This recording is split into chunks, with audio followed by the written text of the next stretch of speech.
Didn't do it for the house. It's supposed to talk. Only when you turn it on. Oh, I see. I just turned it on.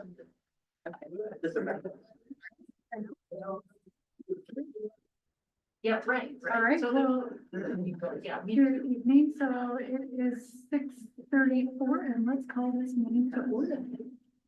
Okay, we're gonna do a roll call vote.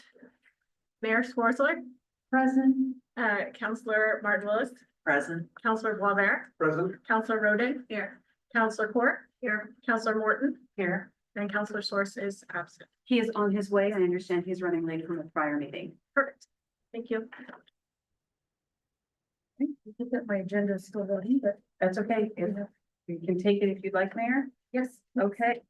So, I was telling this story to Sean a little earlier. When I was in law school, I took the bar. And, a number of questions started with, what is the least worst answer? Right? What's the least worst answer? That's what we're talking about today. What is the least worst answer? I don't think there are any good answers. So tonight, we really want to, talk about what are the options. We want to have some brainstorming from the council. Considering the trade-offs, we want this to be transparent for our community. We are live streaming and we are recording. These are important decisions, that you're going to have to make, and these discussions and, the education for you and for the public are incredibly important.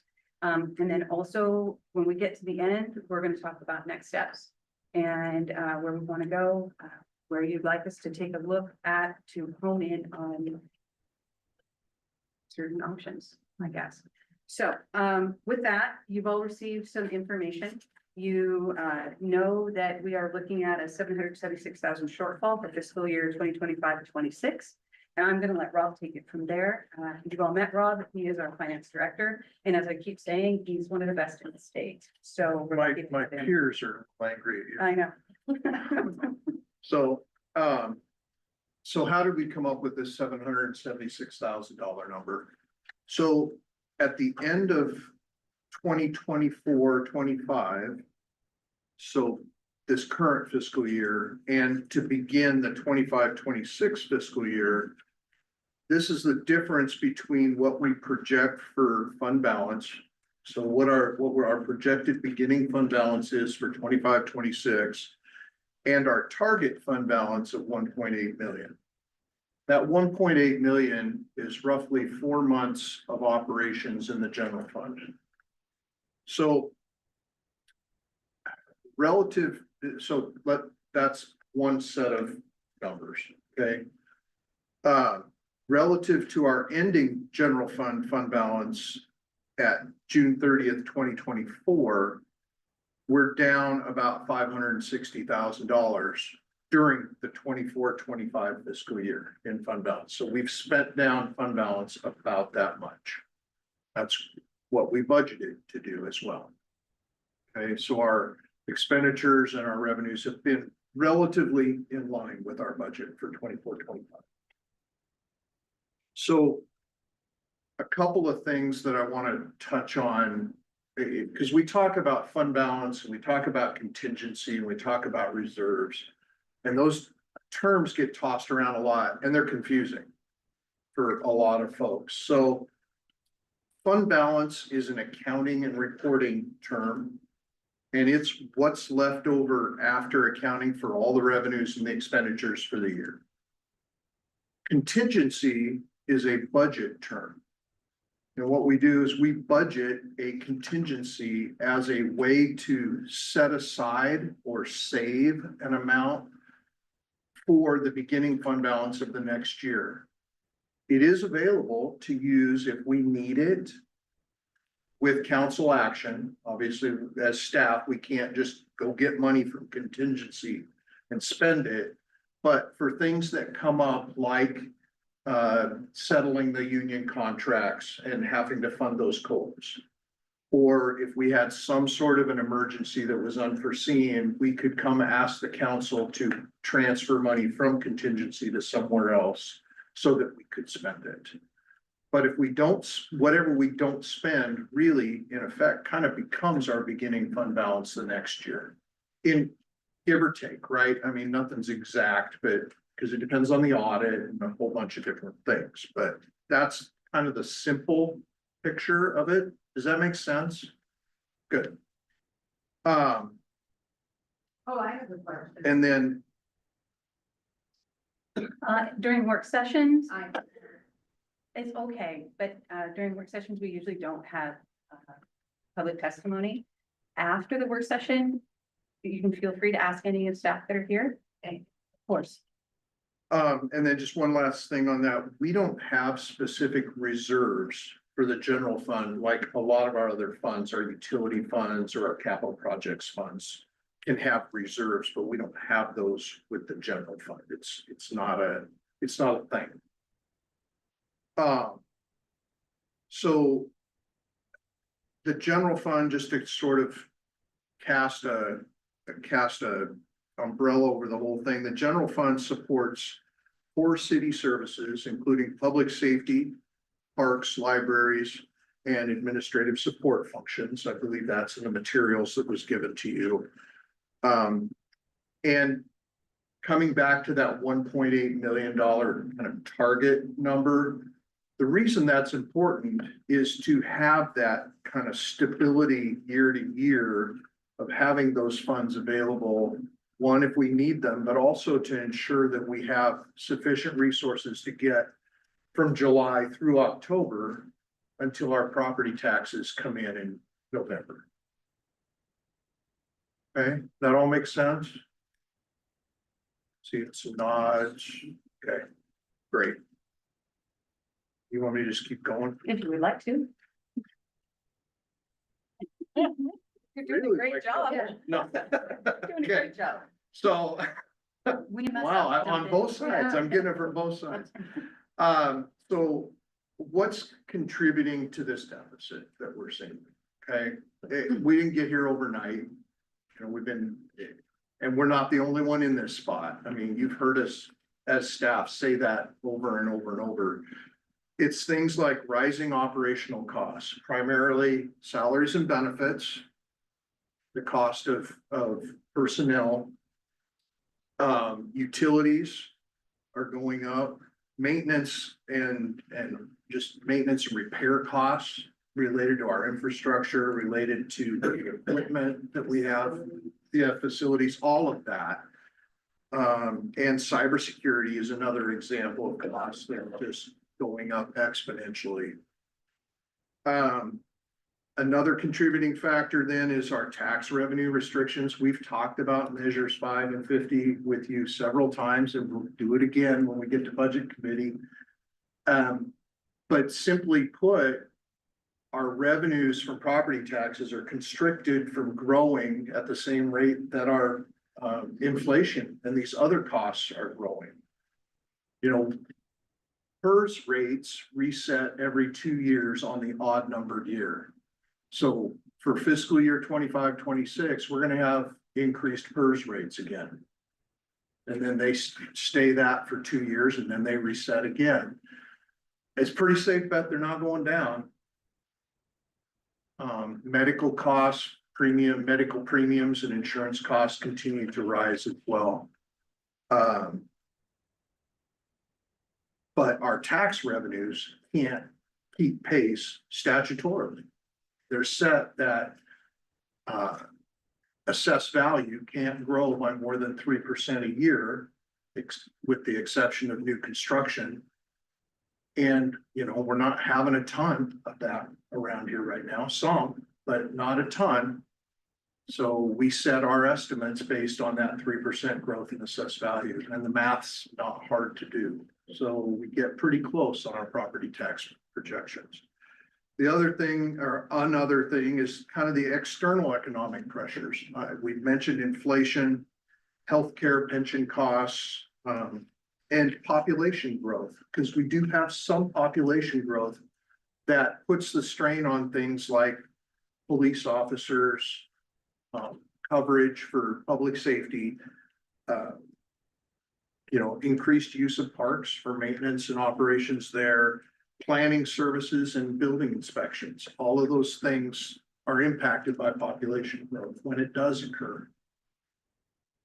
So I guess the question then that we kind of jump into after this overview, or the question of the evening, is how do we maintain those services in the general fund? Things like library, museum, parks, planning, buildings, inspections, and the necessary support services, while trying to close this gap between our resources and our uses.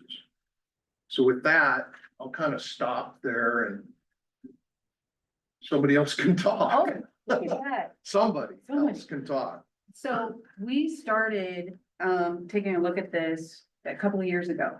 And we have already done as much as we can do with hiring freezes, layoffs, consolidation of duties. We've also tried to reduce costs. So we have LED lights in some of our facilities, LED lights out here. We contracted for landscaping. You put in place wristband fees, right, for events, and gate charges for events. So we really tried to reduce everything down as far as we can. And you've heard me say this before, and I'll say it again as a reminder. You know, we're at about 10,280 in population. Other cities our size are running the cities with 70 people. We're running the city with 50. We don't have a lot to cut anymore because we've done that. We've done that. So, you know, we took that route, we reduced all expenses as far as we can, and it's not enough. So that's kind of where we are today. Rob talked about what our main expenditures are. In your information, you have what it costs to run each of the different departments. And you also have information on some of the options that we have brought up in our brainstorming sessions. And sorry, I wanted to make a note. And some of those are hard. Do we sell assets? Do we cut services down? Do we look at another levy, right? These are options that you need to think about and talk about and then help direct us in where you want to go. So I'm going to ask a question. We can move right into a discussion about what you want to talk about because you've seen this information. There is a new piece that I sent you all this afternoon. Maybe you haven't seen it. It is, we continue to brainstorm. This isn't stop. We don't just stop, right? We continue to talk. We continue to think about how can we give you options. And another one came up from our library director and our interim director. So that is new to you. You would have received it this afternoon. Do you want to hear from them on that and then go into a full discussion? I'm seeing nods.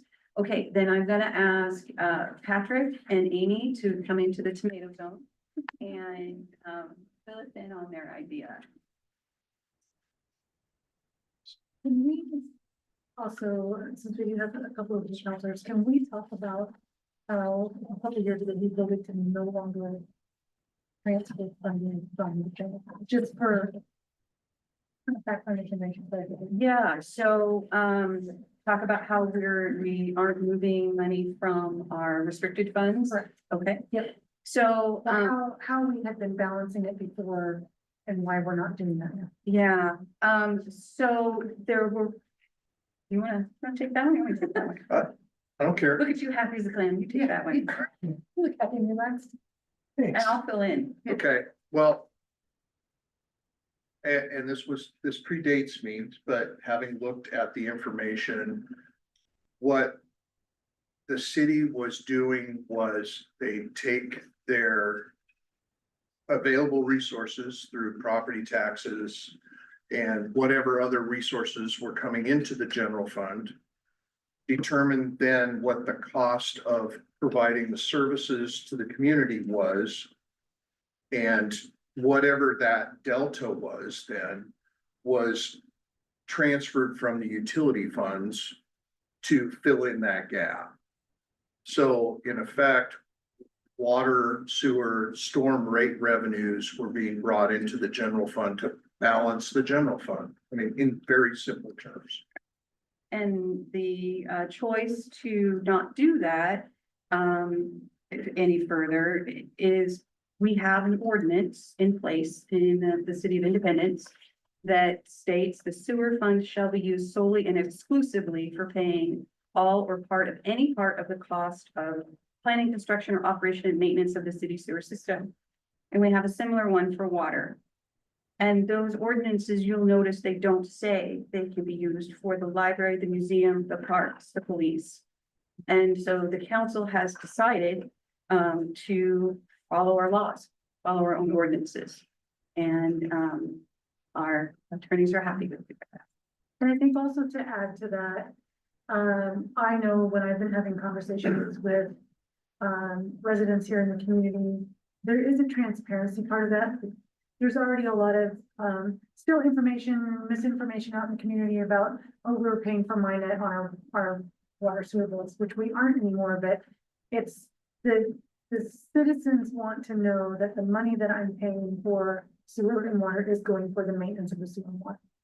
And so I think it's also important to note from a transparency standpoint, we're letting people know what they're paying for and where that money is going. And the ordinances, they also do not include anything about borrowing from those funds, do they? They do not. And there is, there's further discussion on that. They do not. Okay. Yeah, any more questions, council? I have a couple, these are detailed ones and I don't know whether you have them at hand right now. How much did hers rise 2 years ago, percentage wise? I don't know. I'll have to go look. Okay, but I'm assuming that we're expecting at least that much and perhaps more. That'd be my off the top answer, but again, I'd like to check that. And what amount of increased work was there for the staff? And I don't care how you characterize it, even if it's just modest, a lot, a little, whatever. How much increased work was created for the staff because we are now over 10,000 in population? Oh, well, each department is gonna be different. So there's gonna be some departments like planning is a lot, right? Once we hit that 10,000 mark, there's a lot that changes for planning. So, you know, there's a lot more work for our planning manager, our one planner. Yeah. Not to mention the variances that he has to review now too. So, and then, you know, it is, then you go into, I'm trying to think of, I'm trying to think of just the general fund, right? I'm trying to stay away from the other funds. Right. We're only talking about general fund tonight. So, the more people we have, kind of like Rob touched on, the more police we have to have.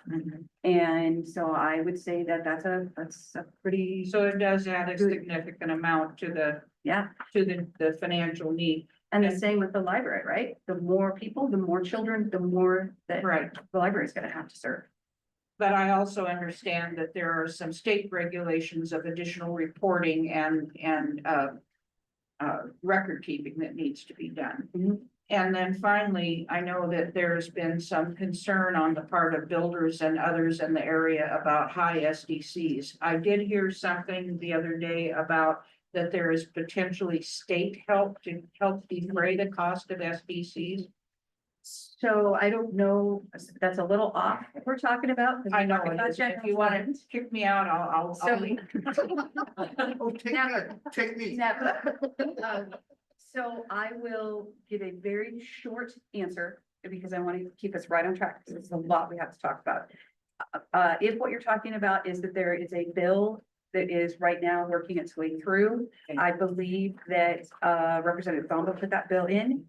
And I believe there's with the last I heard, there was about $10 million where what could happen if this goes through. Now, remember, it has to go through.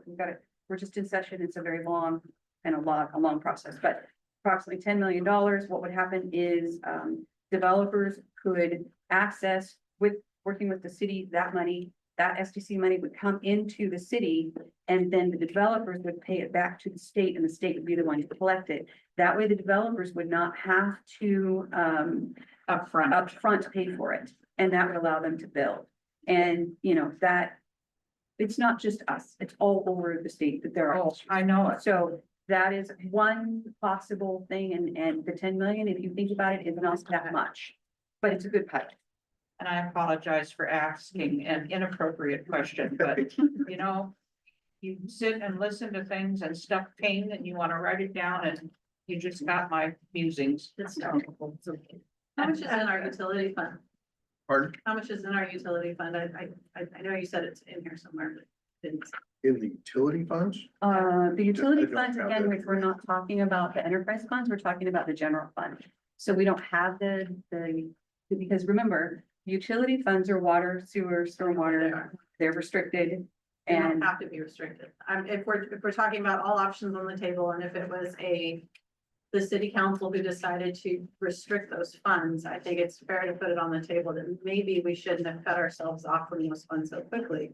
What would be the process of weaning ourselves off of it over time instead of cutting ourselves off full turkey so that we can still fund the library and museum and still maintain our services? So my question is, how much is that fund? So I can decide what percentage $750,000 of that is. so So I let think it's me something read you some budgeting law language. If the city is collecting more in its enterprise funds than it is spending or dedicating to the upkeep of the associated systems, it should reduce rates. These funds should not be used as a slush fund to subsidize the general fund or city operations. That is That's budget law state law. language. What the city did is they incorporated that budget law language into an ordinance. So I'm happy to read that again. So you're saying what the former city managers did was illegal?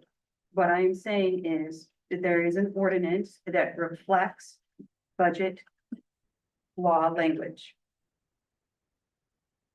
And I think also on top of that, there's a lot of community chatter about we have some of the highest water bills.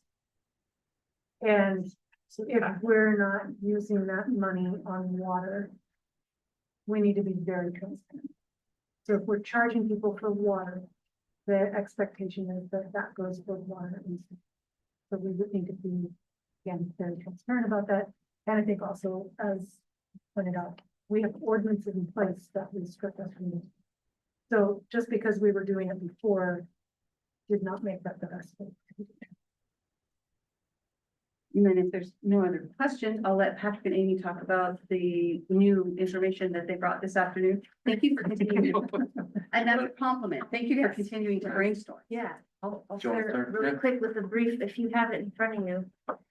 This is not a wish list. Obviously, if we could maintain our services exactly as they are as directors, we would be thrilled. And we hope that this would be a last resort option. But with a failed levy, and we want to be team players, we kind of combined ideas to say, how can we preserve our collection? How can we best assist each other in keeping our departments thriving? And with that, we came up with a suggestion for you. Yeah, so, and it really is that, instead of looking at slashing Amy completely, or sorry, slashing the museum completely and the library limping along, or slashing the library completely and the museum still limping along. This is painful for both of us, or for both departments, but it's doable as well. So, in front of you, you should, I'm assuming you all have? Yes. Okay, so this is, hot off the press, as in, we sat down last night and brainstormed this and actually wrote it up this morning, so. Basically, the ongoing discussion to sell the museum, the location. That goes through, which means that we consolidate locations. There had been talks about all sorts of options, library moving to the basement here, museum moving to the basement here. Museum moving to not being anywhere but Amy living, or the office for the curator being somewhere. This would bring the remaining museum staff to be housed at the library to also cross-train to run library front desk operations, understanding that the museum curation still needs to happen and displays and all sorts of things. And she would be able to step up as needed, but primary role wouldn't be library related that way. We'd be able to house, store the museum collection. Third floor had been talked about here, storage facility. I'm the library guy, so I don't know where that's going, but we would then be able to rotate the museum collection, put parts of it on display in the meeting room at the library, in the front lobby of the library, on second, third, basement floors here, so that the collection, the history of Independence is still on display and people can still learn. It also makes it so that, as the current situation is with the museum staffing, heaven forbid something happens, Amy's kids are sick and she has to stay home, then the museum closes. This would make it so that the museum, the history of Independence is available to the people of Independence, regardless of whether Amy is on site at that time or not. And a plan like this that preserves our collection so that it's not dispersed and then we're unable to recreate that history again. Keeping the collection together here in the Civic Center with myself creating pop-ups, we would be able to still meet our mission and serve the community with the goal in mind that this is a temporary solution and that in the future, when finances are different, we would have a permanent home. This also would help the library out as far as our staffing levels go.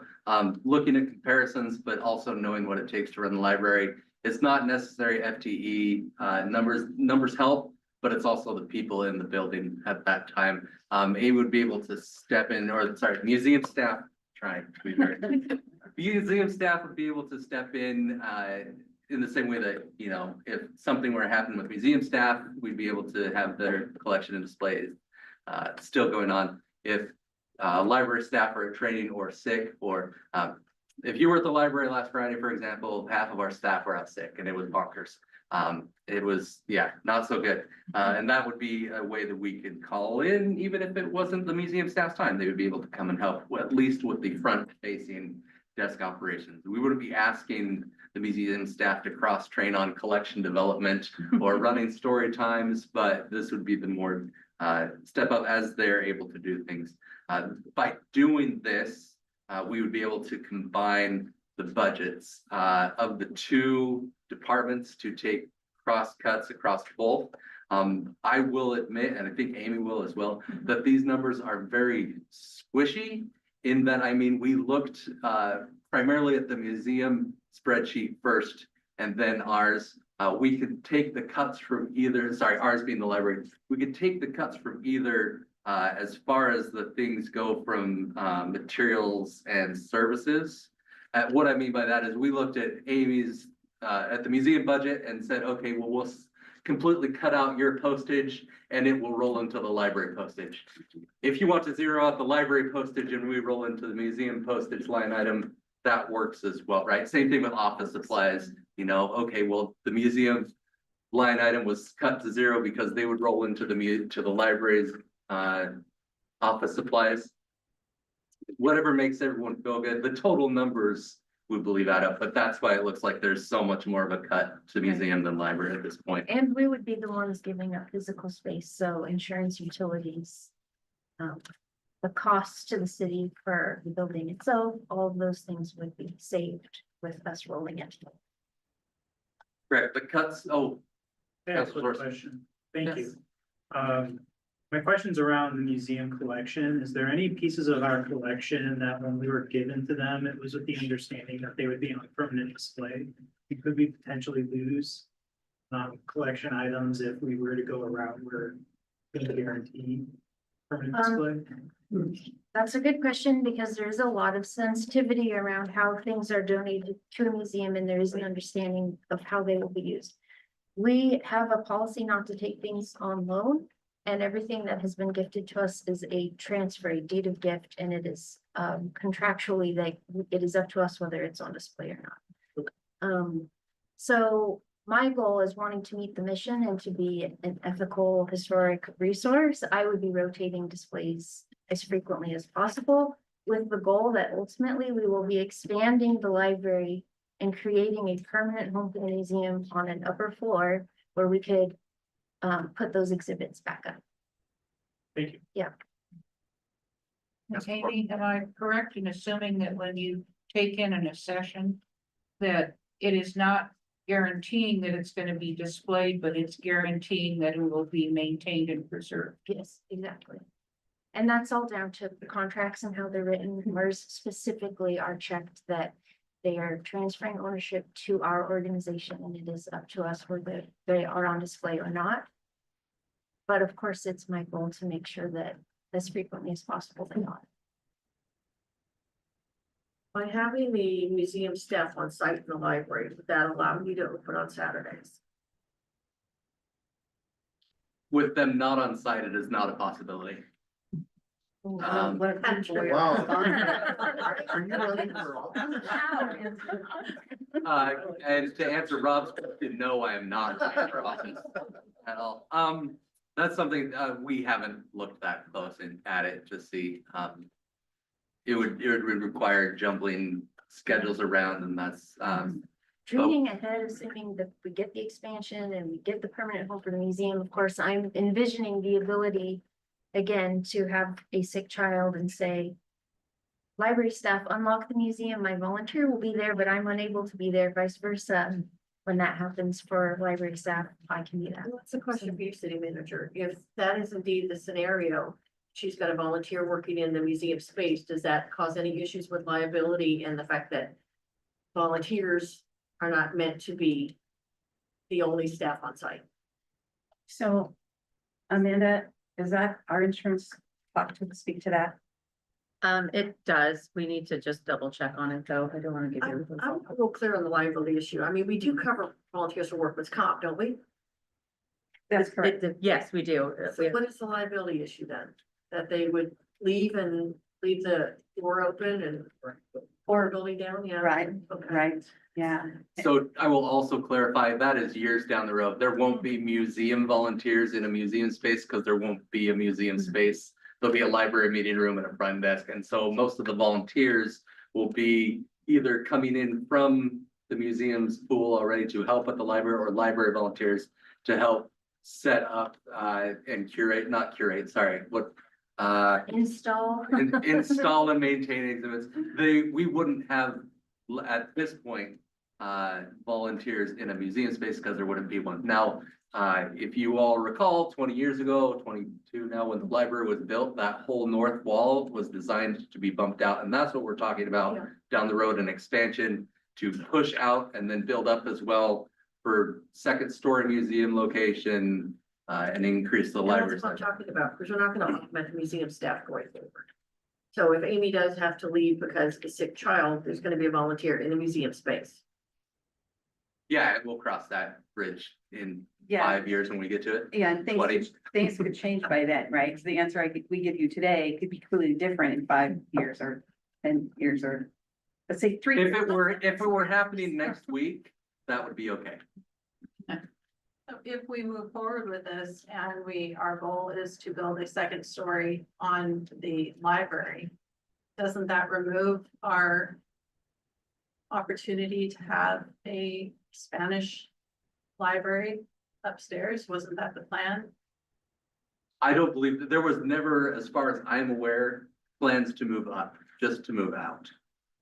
Because for library purposes, we would need library staffing on both floors for liability issues. But if the museum is upstairs, then it would be staffed by museum department that way and cross over that way. And the library would be expanding outward, so they would be having their staff room and the increased meeting space and storage space.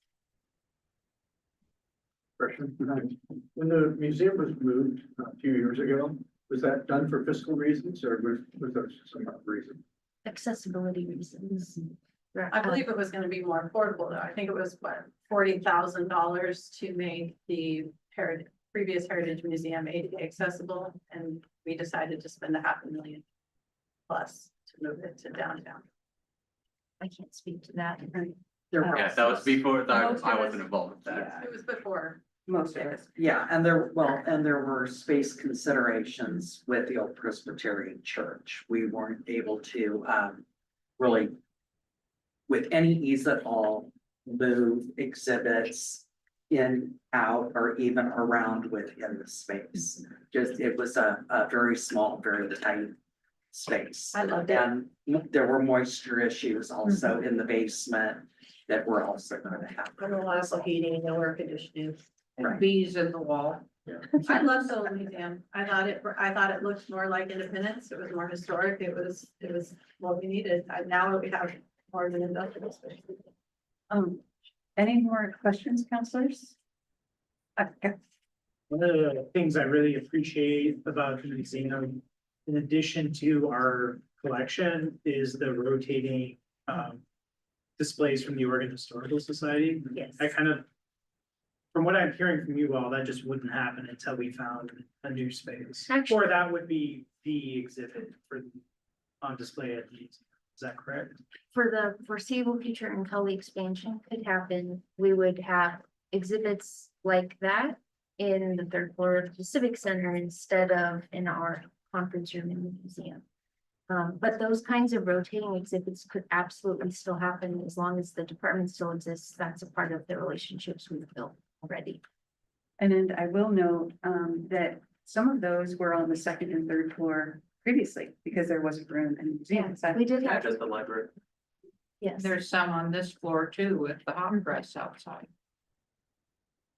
Just to, may not know the answer to this tonight, but would there be a potential with some of the rotating or even traveling exhibits to get maybe businesses involved or almost doing like a Friday art walk or something, but have it be like around the museum? Right. It seems like the community might have support around getting involved in I that. think you're really right, and I would absolutely love to have that be a part of the curation process. We will have a number of already designed exhibits that we've worked on in years past and have rotated in and out that will be available, so why not have those on displays in any Commons or Valkyrie, or I think that'd be a great idea. So with this change, I presume that would be coming in July. You still could have some of the things that you plan to have, and you may have said this and I didn't hear it. Plan to have for rotating exhibits through the rest of this year could still happen because of the different spaces that would be available. Yeah, I'll have to reach out to the specific organizations to make sure it doesn't change anything on their ends, On but their in terms requirements, of yeah.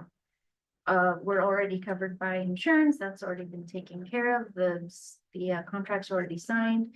It will change our ability to host field trips around them, which some are scheduled, those will have to be reevaluated. But the exhibits themselves will still be able to happen. Have we looked at the possibility, and again, we may not have enough information about this tonight, but like the Friends of Group or somebody essentially purchasing the building and doing a kind of quasi.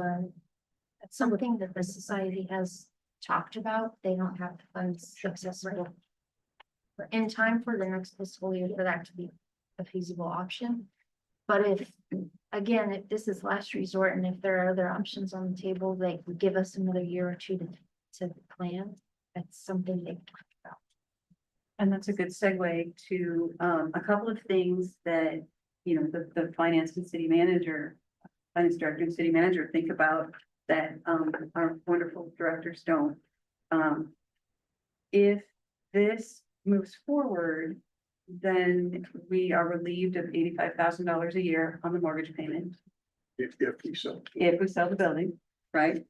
We would hope there would be some profit. I believe we owe about 400,000 on that building. And, you know, the number that we believe it would sell for is between 700 or 800, so that would bring in some one-time money. And we talked about what one-time money is, right? Everybody knows one-time money is, that's it, it's there, then it's gone, so we don't use it for personnel or any long-term things. And then if we sell it, it will activate it, and we would focus on trying to sell it to commercial or another entity that would put it back on the tax rolls. So we would then receive tax money from that building that we don't receive now because it's owned by the city. Yes, ma'am. How many years is that mortgage?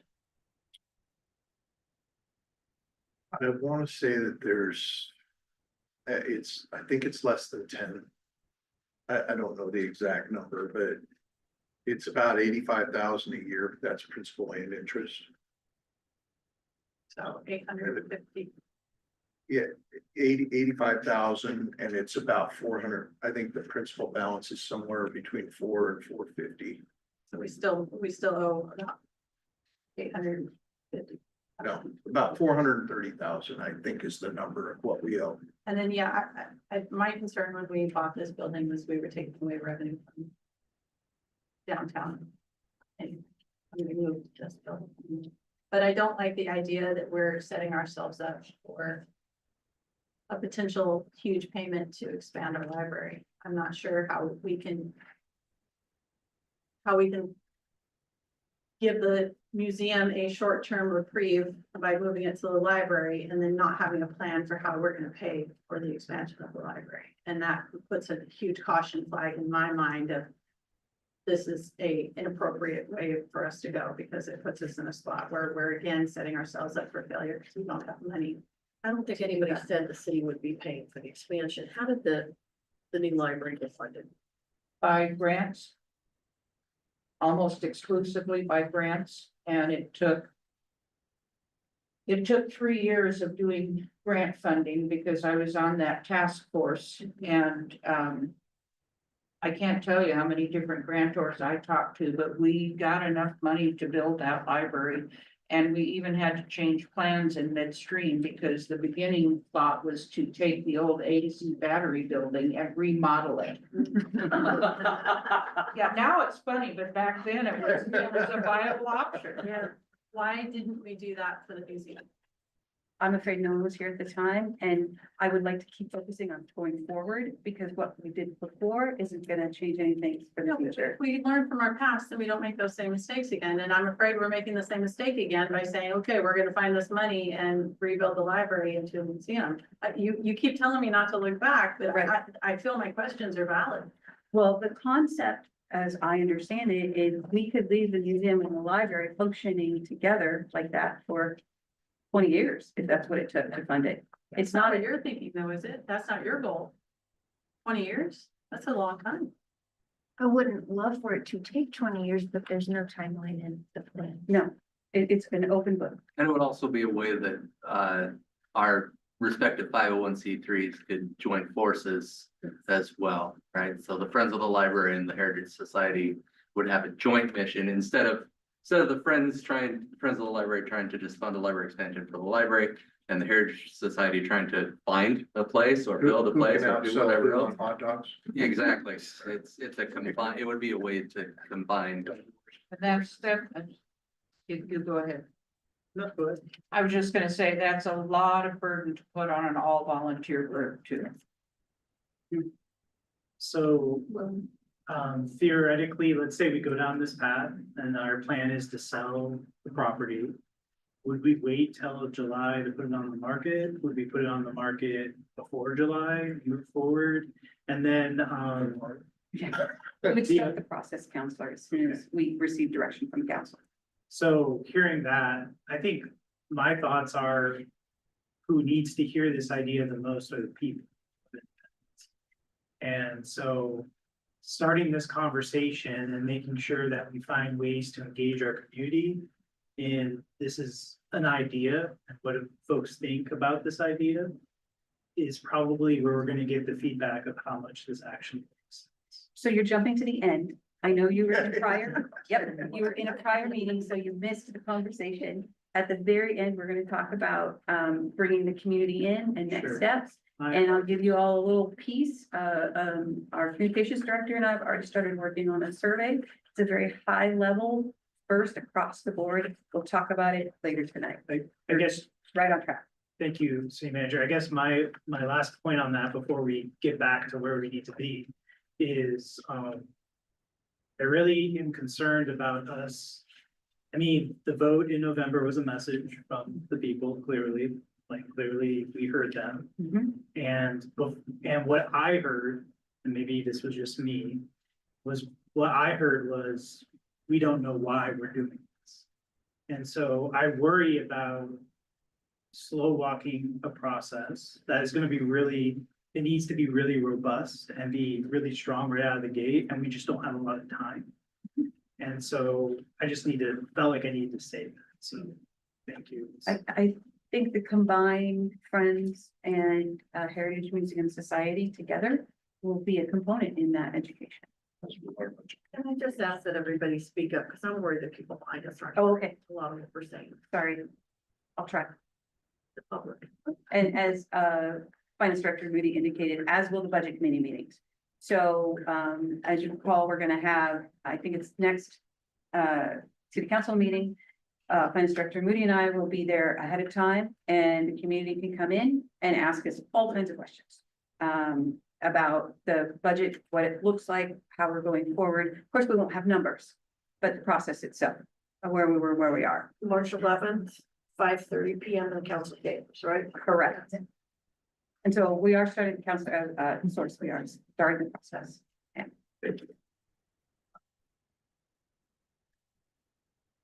We're not making any decisions tonight. No, it is a work session. So what we're really looking for is this kind of discussion where you can then, because there are so many options in here that we as staff, if we tried to do all of these options, we'd never get anywhere. So we're asking for a little bit of direction from you. I just want to applaud Ms. Christensen and Mr. Bodley for this. I think it shows a lot of creative thought. And I appreciate more ideas. Thank you. Thank you. Can we send them out of the tomato zone now? I believe so. Thank you.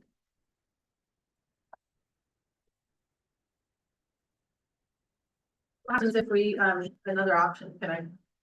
If we, work with Polk County Museum and consolidate the museum that way. Sorry, what was the? Well, you get back in the tomato zone. What happens to the Polk County meeting and consolidate with them? So. Thinking ahead, if we were to do the plan that, let's say, after Mr. Broadway and I were presenting, there would still be a need to rehouse some of our larger collection items with Polk County. We will certainly have a relationship with them. And I assume because actually they've been buying many times, they have an interest in a lot of our collections. So partnering with Polk County would be a solution to assist us in reducing and scaling back our collection. But I would really hesitate to turn over our collection to Polk County. Because I think that Independence's origin story begins here. It's a huge part of our identity. What, couldn't we negotiate with them to take you with them or with the exhibits? I mean, it could be, we wouldn't want to lose you, is what I'm saying, and, you know. If I I don't think could, we could, Sorry, what was that? we wouldn't be able to stipulate hiring. well, and if I Certainly could can. add to this, I sit on the board for the Polk County Museum. There are no paid staff members. It is an all volunteer board and all volunteer run. There is no budget from Polk County to operate it. Volunteers built that building. The county owns the land, but the volunteers own the building. Well, this is perfect. We could follow exactly what they're doing for our museum here. I But we mean, have to- I'm not trying to be hostile with people. I feel like you guys are getting hostile with me whenever I put something forth. We're just putting ideas on the floor. And so I'm just trying to think of what can we do to save our historic. And I think the point we're making is, we meaning the city would have to fund her position to Polk County. Okay, well then what I'm saying is we should maybe copy what they're doing in Polk County so that we don't have to put this on the tax. And this year. that has been discussed. But as was mentioned earlier, the Heritage Museum Society is not wealthy at all and couldn't afford to buy a building or to fund a staff. It's, Ready to lease a building. Or even lease it. or even lease the building. That doesn't mean it isn't possible in the future, but right at this moment, there just isn't the fund base to do that. But that could be something if they could buy some time. Right, then maybe the society could look at whether that was raising funding to purchase a building or take over a lease. To be able to provide the housing for the collection. And if you've gone to the Polk County Museum, the exhibits do not rotate. So it's like, once you've seen it, you've seen it. And one of the things I appreciate about our museum is the rotation, is the engagement, is the active involvement in sharing the story. And it would really, I think it would function at a detriment if we kind of had the model of all volunteer everything, because there isn't that continuity to rotate and do this. It'd be a huge challenge to. And the difference also is they do charge an admission fee. But it's $5 a time. But if you spend $25 and buy a lifetime membership, you get in for free. The biggest challenge is an aging volunteer force. Oh, that was the thing that we tried to bring up before we put the levy on the board, is how can we make the community think that the museum is trying to earn its keep?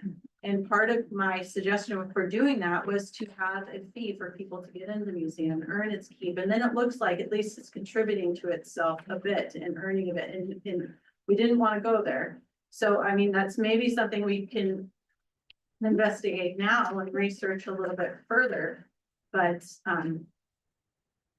We didn't want to go there because it's not equitable and people of lower economic positions won't be able to have the same educational opportunities as those who can afford it. That's why council did away with them. now we're potentially losing the museum because we didn't. And I think right now, we are just brainstorming ideas, and so that could be something we do put on the table of having an admission fee. And then maybe partnering with the library where if you have a library card, you can check out passes to the museum to help kind of overcome some of that equity. Can I make a quick point too? Yes. From the staff side, and knowing where our largest numbers come from, I do think that admission isn't gonna be a big moneymaker, however, grant writing to, supplement the general fund and cover some of the staff time going forward, that has not been necessarily a priority with all of the different leaderships of the museum. But I'm already working on two as we speak, and that's a goal for me personally as the current manager of the museum, to try to supplement our general fund by bringing in grants, and it should be a lot more than. And then I guess more data for me would be, instead of how many visitors do we have to the museum, how many different visitors we have to the museum? Because if what you're saying is, we had 10,000 people visit the museum, but it was really only 300 people who came multiple times, that is education to me, because then I see, oh, well, then maybe a museum membership wouldn't be as big of a deal if it's the same 300 people visiting. So more data on that would be helpful to me in making this decision in the future too. City Manager West, I know it's come up in the past, and I think there's some question over ownership, but the old library and sort of that women's club complex, is that an option we can look at, or is there? In the brainstorming, it's certainly an option. It does have to be used for library purposes. So again, we would be combining the museum and the library, just in a different way than what our directors commented on. We have not had any outreach, but that would certainly be an option, to do some outreach and talk about it. I did have an informal conversation with one of the members.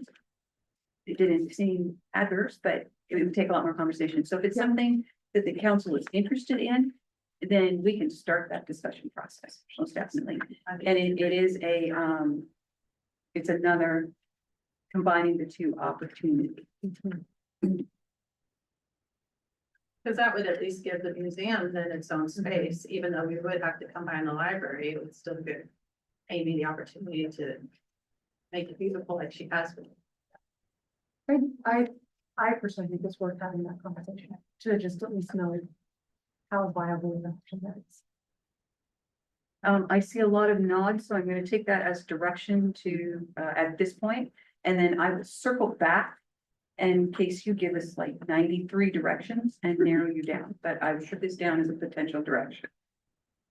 And the old library also has a basement in it, but it would have to be fumigated, hermetically sealed, and blessed in some way. because-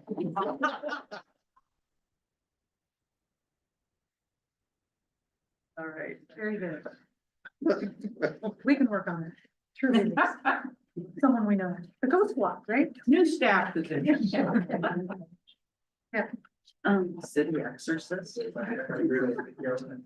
Oh, we have to do. So we kind of talked about, when you're looking at, what we sent you as brainstorming service reductions, right? We talked about library, museum, combining, relocating. The next thing to look at is, property and asset sales. And I want to correct something. Pioneer Park has to come off that list. There are 2 deeds for Pioneer Park. One has a reverter and one does not. And I haven't had the time to look and see, so it has to come off the list as being available.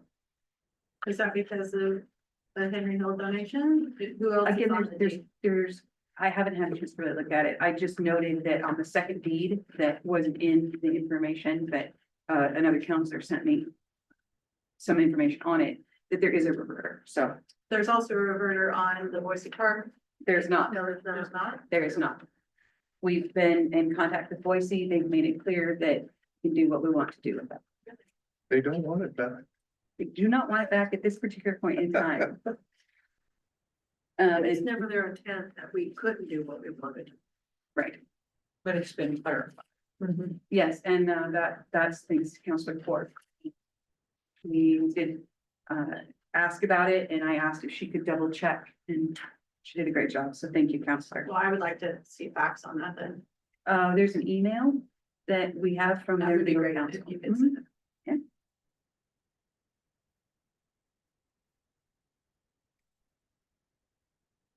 And again, these are this would be your one-time influx. Yes, and so one-time money, Rob, you Yeah. always yell at me about it. Yeah, it's kind of a big deal for an accountant. It's sort of one of the pillars of financial management. You don't want to use one-time money for continuing operations. It's good for things like either additional facilities or infrastructure, kind of one-time purchases, or to pay down debt, or to reestablish your fund balance to set aside. But you don't typically want to take one-time money from the sale of the building and go hire somebody, because at some point that money runs out. So that's the caveat with one-time money. We don't want to use it for operations. Now, that said, because, our goal is to be completely transparent, to give you the good, bad, the in between. What you could do with one-time money is buy time. Right? I am always adverse to kicking the can, right? But could use it to buy time. You could, as Rob said, you could use it to pay down debt. And that could help eventually, because right now we have a lot of debt that we're paying on, and if we could reduce the debt in the general fund, then that's gonna help us in the long run. Counselor. I have a question for Sean. Sean, didn't we have people come and speak to us about the sports park and them developing it for an athletic facility that they wanted to do that would incorporate West Salem, Dallas. It's something like selling that sports park, if we could get in contact with them to see, because they were looking for land, we wanted to control it, but if now we're in a spot where they still want to build something that would provide people coming to our community, people eating in our community, people staying in our hotel and then leaving, maybe this would be a good opportunity to reconnect with those people. Because I don't want to get rid of all of our parks, but it seems like if we could sell the sports park to that business and they took it over, that would give us a lot less mowing we have to do in the summer, a lot less water we have to use to maintain those fields, and it would serve so many people in our community to get that done. And we could be doing a lot with that. And I mean, obviously, there's some things that I don't personally think we should sell on there, but that would be one that would be revenue generating for our community. So that's something we should definitely look at. Mr. Irvine, if we decided to put any of these parks up for sale, they would go out for sale and anybody who wanted to bid on them would bid on them. We can't just offer it to one particular entity, right? You are correct. Yeah. But we can make sure that we have a wide swath of people to bid because we want the highest bid possible. True. But can we, based on what she said then, we can put constraints on the sale. We talked about that before. Is if we sell it to a business who wants to build a sports facility, then they need to build what they said they're going to build. Yes, and Yes. I guess to also, you know, properties are gonna appeal to different people depending on the conditions. So for example, you know, the Boise Park, that's flat level ground in town, yeah, that would appear to be ideal for housing development. The sports park, it's in the floodway of the Willamette, would definitely not be ideal for housing development. So, you know, I mean, really that price that I swagged on there was based on essentially an agricultural use. But, you know, somebody who had an interest in sports fields might have an interest as well. You know, I think honestly, if it was somebody that wanted to build a sports complex, you know, we probably would end up having a discussion about how much or how little we were willing to sell it to them for based on the additional potential benefits that might come from it. Based on that answer, I almost think the sports park and Gun Club Road property should come off of the list. I just don't see floodplains and flood prone areas being something that we could put our, you know, that we can count on. That's something you wouldn't buy, but it's still something that a sports facility may be, I find it is a perfect location to. Well, because we did that sports park Right. study. Mhm. Sorry, yeah. I would say Sean. We did the sports park feasibility study. Yes. And it wasn't it sort of found that. I mean, You know, like putting bleachers and. If it was gonna be done as a true sort of significant sports complex, it would be, I mean, somebody would have to invest a lot of money and it'd be challenging to run because it's in a floodplain. It And that is, would be us paying for it, and we didn't want to do that. Yeah. This business that came down and looked, Sean and I walked the sports park with this company. We're looking at building at Oak Knoll, the exact same place that they could build at the sports park. I'm not saying we have to do it, but it's something we could put on the table. It's worthwhile looking. yeah, I mean, I think it's definitely If worth. we could, it could, Did you have more to say, Sean? I'm sorry. No, it's just, I think it's, as you say, it's worth at least poking around and talking to the sports folks. Anybody who might be looking, you know, if those folks are still looking, I haven't heard any more from them for a while, but. Yeah, a property like that, it's gonna have a smaller pool of buyers, but it's potentially the right place for the right person, as long as that person is out there. and I'm just trying to look at ways we can broaden our revenue into the future. Instead of us beating up on Measure 5 and 50, which we aren't going to change, hopefully it doesn't change for my pocketbook anyway. My property taxes are already crazy. And still be able to have a general fund that can support our museum and expansion, all these things that we want to keep in our community. So that's why I'm throwing this on the table, because this might be what we need, and it may be exactly what the hotel needs, and it may be what our kids need, more sports fields. And I'll take us a little off track because we have Sean up here. One of the things that we're doing, You're welcome. yeah, we're in order to try and bring in more revenue, Counselor, as you're talking about, is I've asked Sean to really focus on bringing in industrial, commercial, because tax rate is significantly higher for that. And so Sean's been working on that, and it's doing quite a good job, I would say. Not necessarily the tax rate, it's the amount of service provided. Sorry. for- Yes. Yeah, so the amount of I service misspoke. provided for the tax revenue that comes in. Which, another thing, Sean, is I've been talking to Polk County commissioners, and I've been reluctant on the water treatment facility, but if we had a water treatment facility, we might be able to work with Oregon State University and their new chip manufacturing that they want to do, and get something like that in our community in the future as well. So I'm, So that's something we've been working on, Counselor? Yes. okay, so that's, I'm just thinking, you know, all these things that could be out in the future that we could save Amy in her museum, and I want to save it too, you know, and do these things and try to look at the bigger picture. I mean, these are things that definitely we can put on the table to, I mean, I'm having discussions, you guys are having discussions. And that is, I jumped ahead, but that is a part of the revenue generating opportunities. You know, additional growth and development within the URA to generate revenue to pay off the loans that the city gave to the URA. Additional industrial and commercial growth to grow our tax base. And Sean's been doing a Right, bang up job. and to your point, those are conversations we've been having is identifying land within town and seeing if we can get it ready, you know, for chips type development or any other type of development, but ideally targeting chips because that brings good investment, great franchise fees off the power, and then also creates good high wage jobs for the community. I'm talking the same thing. I think it sounds like a smart thing to do. I was gonna say, also, I think to that, and I know you're tied in closely with Sevcor, right? And so having those regional partnerships where Sevcor is helping to also identify potential, so I mean, those are ongoing conversations that have been really helpful to have in the community about identifying sites that we have ready, and then identifying potential industries or businesses that are. So I know those conversations are happening. Good question. Certainly not looking to make more work for you, but is there any breakdown as far as you've got the parks listed and what they would be if you sold them, but under the expenditures, which is all rolled up in one sum, is there any breakdown of by park, what it's costing us to maintain? That's not. No, that would be a Gerald question, We can get that. but we can get that. And we don't have Sunset Park. Could we sell it to the developers in that area?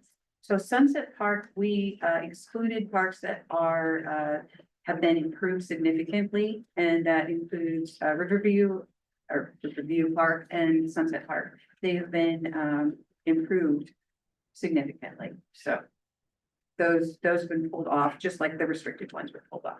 Well, so I'm gonna cross out Pioneer Park, but Yeah, Pioneer Park is the one that there's two Off Park deeds. is also a huge asset to our youth because it has it has 2-year-old through 12-year-old playground equipment and a basketball court and a walking path and a field to play at. So that's very, very nice for kids to have. And again, because what we do is provide all information. The other thing with Pop Park is it would be great for development, and you'll see it's got the largest number on it. So, Right. Is there any value to being able to lease out of parks? I mean, I don't, lease them. right, I mean, I'm trying to, we don't really have a park big enough for anybody to do much with. I mean, I'm thinking of the sports park, but if the YMCA was like, hey, we would come in and we would lease that to do sports fields or whatever, is that something that we could do even for shorter term? So we've talked with the YMCA, they are interested in using them. I don't know if leasing for any significant amount is in the books. But they would use them, and I believe they would help to maintain them, just the one they're using. Right. Yes. Sorry. No, what's that? I mean, the other way to, speaking of creative thoughts, as we've talked about, could we create a, you know, transient RV park, you know, for out of one of these spaces? And I mean, that would be a form of leasing, you know, get some short-term, you get some occupancy tax off the spaces, make sure it's a shorter term thing so you get people coming through and visitors. It comes with its own issues. It would come with its own investment as well. So it's one of those, how much are you willing to invest in possibly making money in the future? So that one's not on the list. It's on, there are some that just aren't, but Yeah. but I think that we should really consider putting Sunset Park on the list of things to maybe sell to the developers in that area because. And I asked this earlier and I was told I can't get the answer because it's not relevant, but we spent a huge amount of money on that park. And not only did we spend a huge amount of money on that park, we built a park that's gonna cost a lot of money to maintain with the amount of.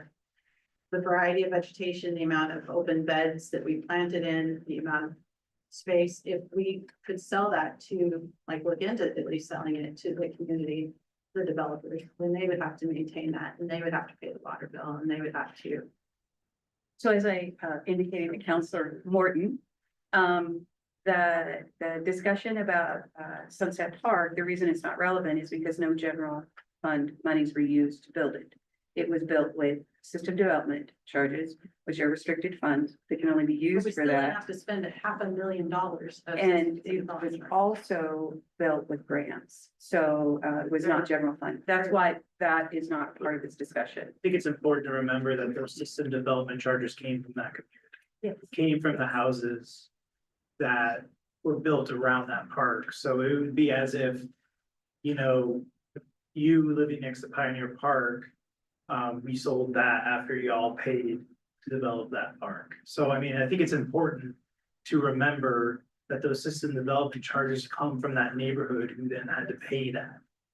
It's not like it came dispersed across the community, I'm not trying to argue, it's just that neighborhood. I'm just saying, if I have a driveway only I use, I still don't wanna pay $500,000 for it just because I'm using it. I think we spent a lot of money on that park. That being said, I think it's something to put on the table for us to discuss, because maybe if they wanna take it over, it might be a wise decision to do. Regardless of how much money the city chose to spend. I don't know of a developer that would take on the responsibility of maintaining that park.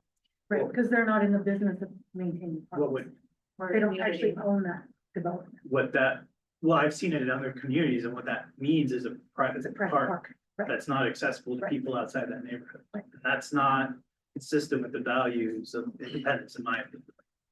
I don't think it has to be a private park. Well, I struggle to see why any developer would want to take that liability on without making it a private. It's just an idea I have. I just think it's Sure, an sure. expensive No, park. I- It's gonna be that's hard to fair. I maintain. appreciate it. So as I'm narrowing in, can I ask, is there any direction on adding Sunset Park to the potential sales? Would there be any other council support for that? You didn't ask for any other council support, but you wrote down other things, so I guess it's. I did, on the library building, the old library. I did. Yes, for You asked- direction. Yeah, I'm asking for direction, Yes, and we would add it if there's other council support. I need direction, yes. is all. City Manager West did ask for direction on looking at the women's club and the old library. Yeah. So she's asking for direction. Do we agree to put Sunset Park on the list? I'm gonna start the vote, or start the feedback and say, I am not in favor of that. We didn't do this. No, I just they think gave me put direction. Right, so We in didn't terms, do this for the women's club. I bring forth a suggestion and now we're voting on it. No. We didn't do that for the women's. We're not, we're No, not. there's no voting. we're not. I'm just looking for I'm just a saying. head nod. We didn't do that. We didn't do that. We I didn't put do forth that. a I know, suggestion. I nodded, You yeah. asked me if we should put the women's club on. Well, no, she put She the just question said out we have to the enough. group. Said, well, I see enough nodding heads, we're gonna go ahead and, I'll go ahead and add that to the list. And with the clarification that if there's a really long list at the end of the night, she might come back and we might cross some things off the list. And we're doing the same exact thing here. Yes. Is there any other support to add that to the list? Yes, and the sports park, to see if we can get Sean to reach out to those people again. The sports park is on the list. This was, we've already kind of given direction that, yes, it's worth it. It's on the list. Yeah, it's on the list, Yeah. for To sure. reach out to them to see if there's, who knows, there could be interest in somebody maybe developing the park there. What we're asking for right now is there council support for adding Sunset Park to this list? And I said, I'm gonna start the input out by saying no. I'm saying no's.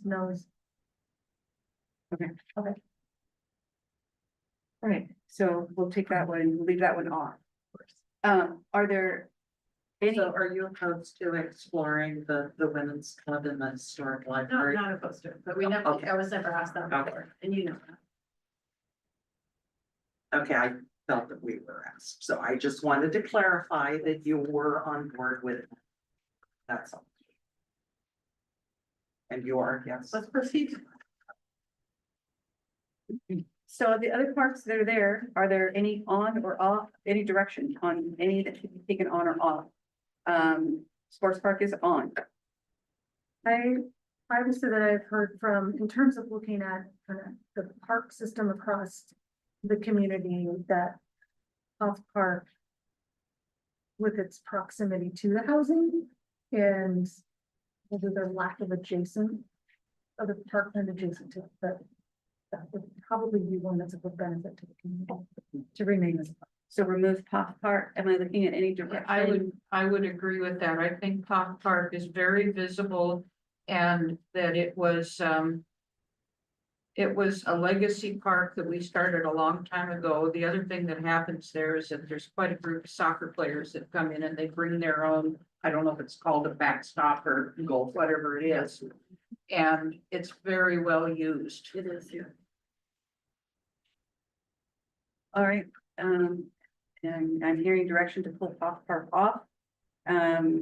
And then, discussion on, Henry Hill Park. Do I leave that on or do I take that off? We're looking at potential sale. What is considered Henry Hill Park? Just that, is it just the east corner of the old swimming pool? And then you'll see there's pool property listed, which is a Right, separate. so property. just that east corner, you think that east corner is $500,000? It's a half acre property. With the way I came up with these numbers is I talked to Jeff, our building official, and said, what's a buildable lot going for an Independence? He said the last one that he was aware of sold for about $150,000. It was a little over 5,000 square feet.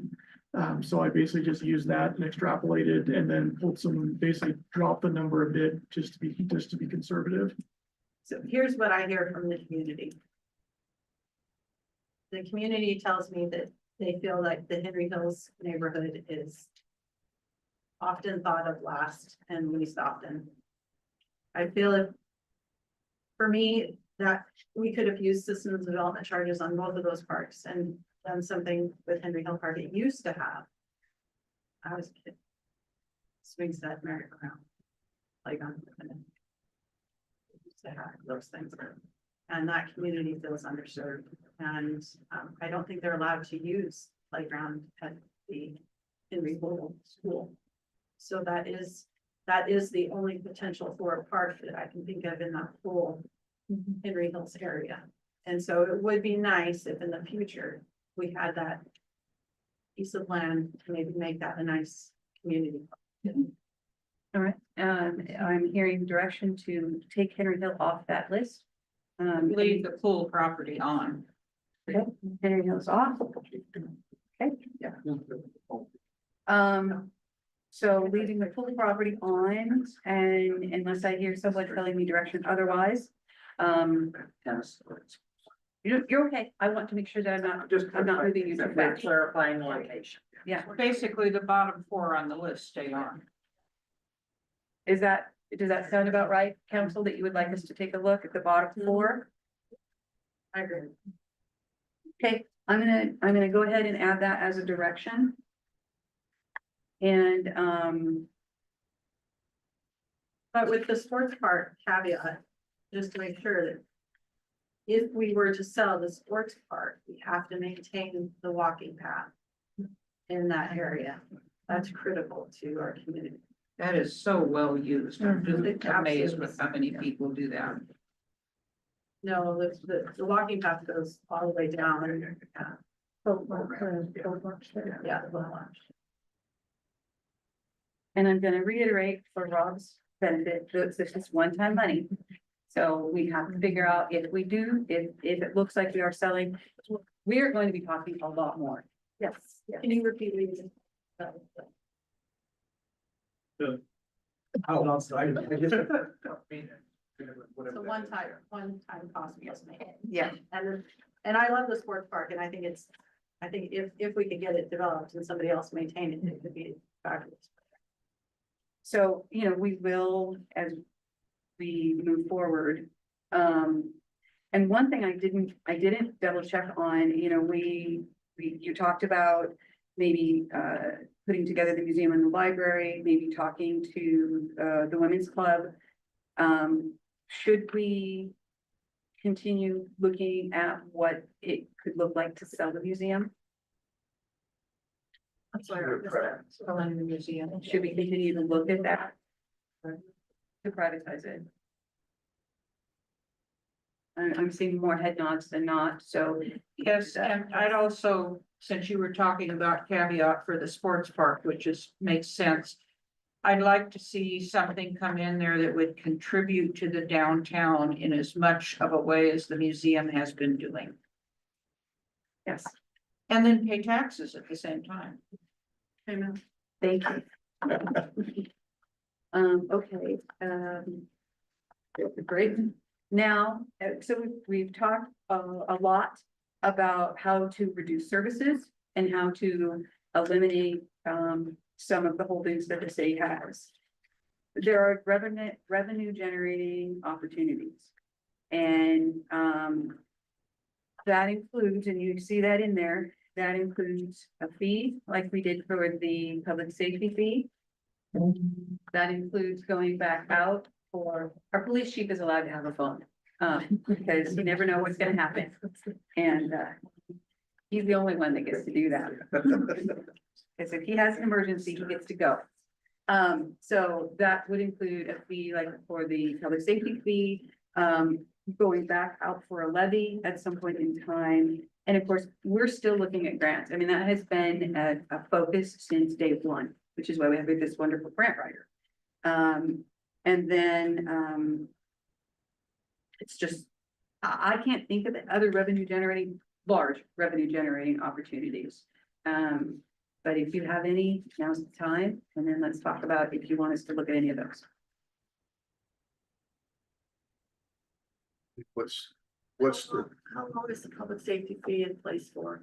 Until you take it away. indeterminable? Yeah, there's no sunset on it.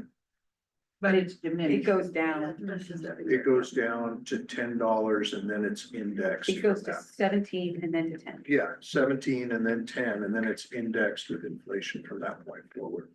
Until council decides to sunset it. And for the potential fee, I mean, we talked about that a lot with the public safety fee, they're not popular with the community. Right. Yeah, so, and I guess my concern with the levy option, I do feel like our community spoke loudly when the levy did not pass. I know Chemeketa is going out. Sounds like the fairgrounds is gonna go out. The school board It's will. gonna go out. It's going to be, What do you I mean think by we- going out? they're gonna go out for another. For bonds or for levies. Yeah. So I think it's gonna be, frankly, my concern is that it's gonna be tough for us to compete. I think it's gonna be a similar setup in November where. My concern, Okay, thank you. I wouldn't be supportive of, what I heard on the doors, people during this campaign was they're supportive of paying more if they understood exactly where the money was going and understood that there was a component where these entities were charging to kind of make up the difference. So I guess this is a question to staff. If we were to pass a levy or charge a fee, so the city, the residents of Independence could use these services, what would it cost to charge everyone else who's not a resident of Independence? Is that cost prohibitive? Because obviously there's a burden there to prove that you are a resident of Independence. Is it not worth a discussion?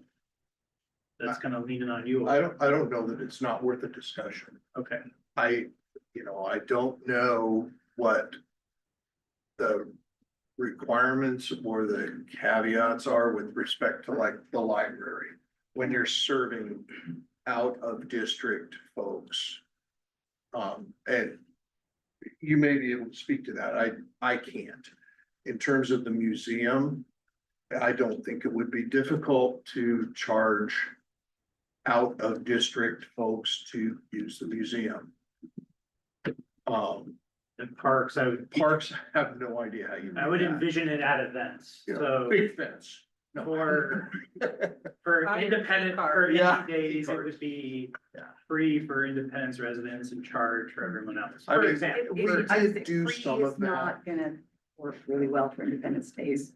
No, I mean, Sure, we sure. did some of that with Okay. Independence. that was, Day. that was an example. Okay, I was just saying a differential, Fee structure. yeah. Yeah, we had a differential for pre-sales for Independence Days for residents.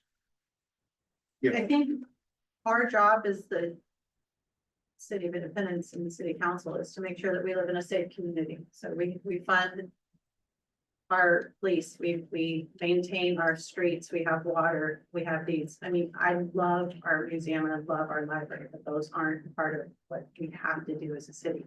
However, I'm against these public fees. I don't think it's a good idea. I think a lot of people have come to me about just the water bill right now. And I've said this before, and I'll say it again, is there are people in this community who don't shower because they want to reduce their water bill. They're already at the point where they don't shower because they think that's gonna save them money, and now they have more fees coming onto them.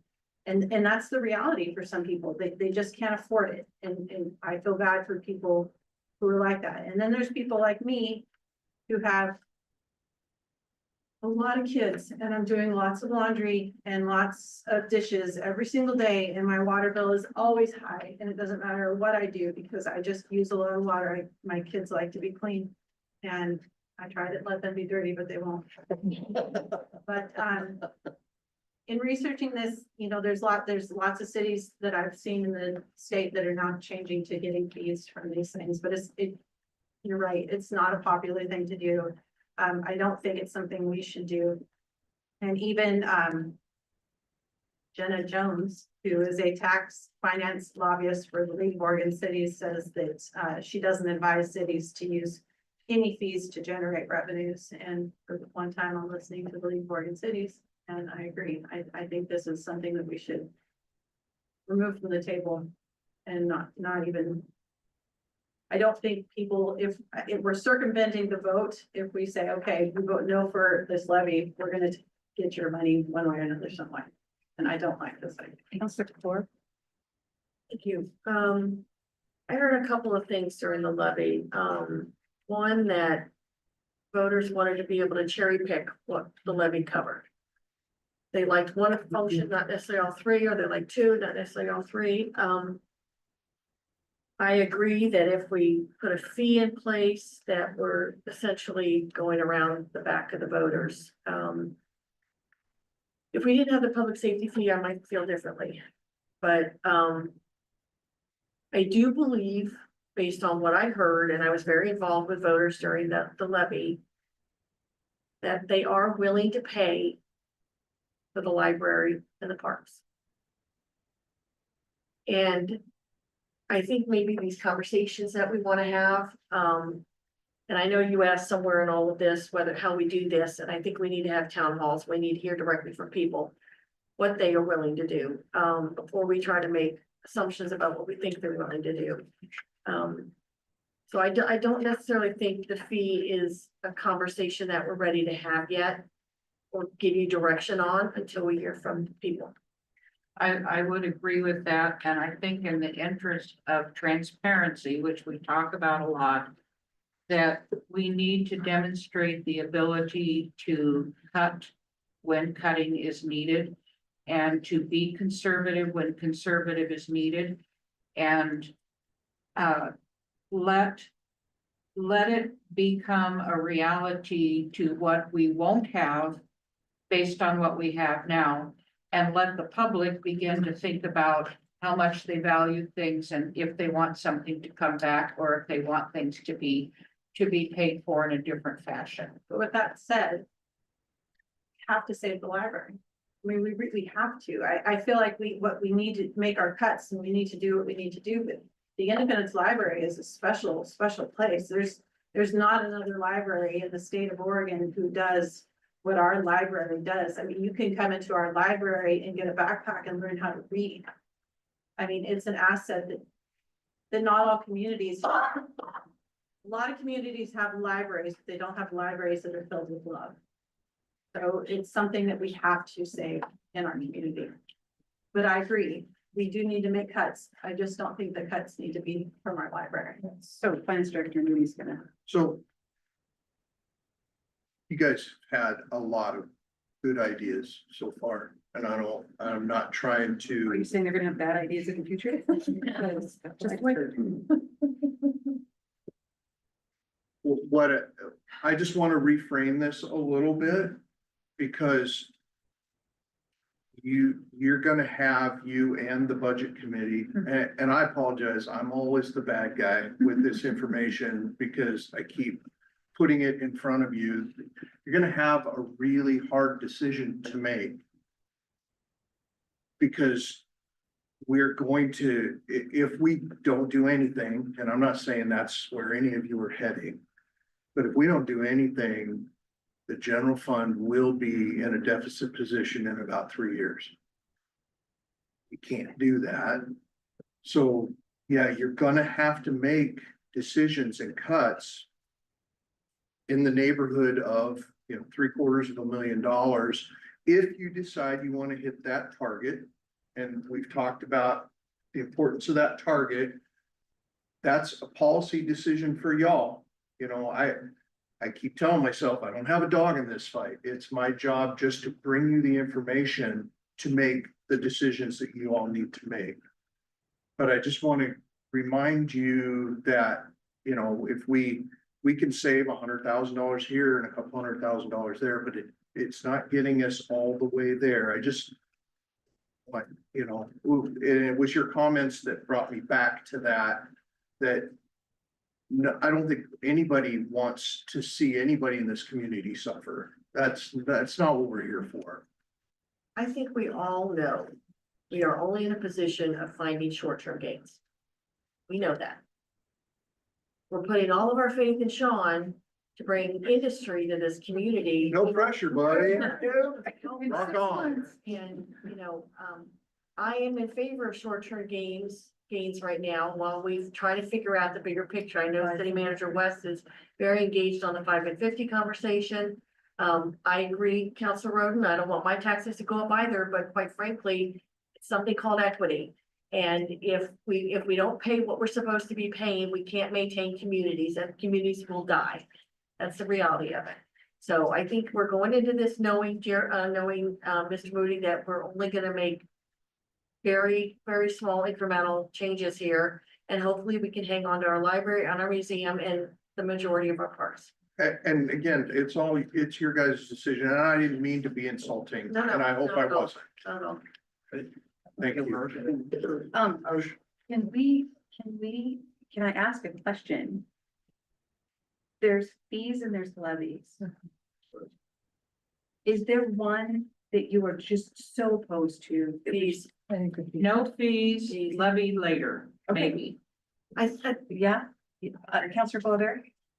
That's actually what's gonna be my point. It's just that I think when you pay your water bill, you should be paying your water bill. And I think a lot of people agree with that. If we need to ask for money, then I think we should find a way to do that. When it comes to fees, I have a question too. Looking at the budget and looking ahead.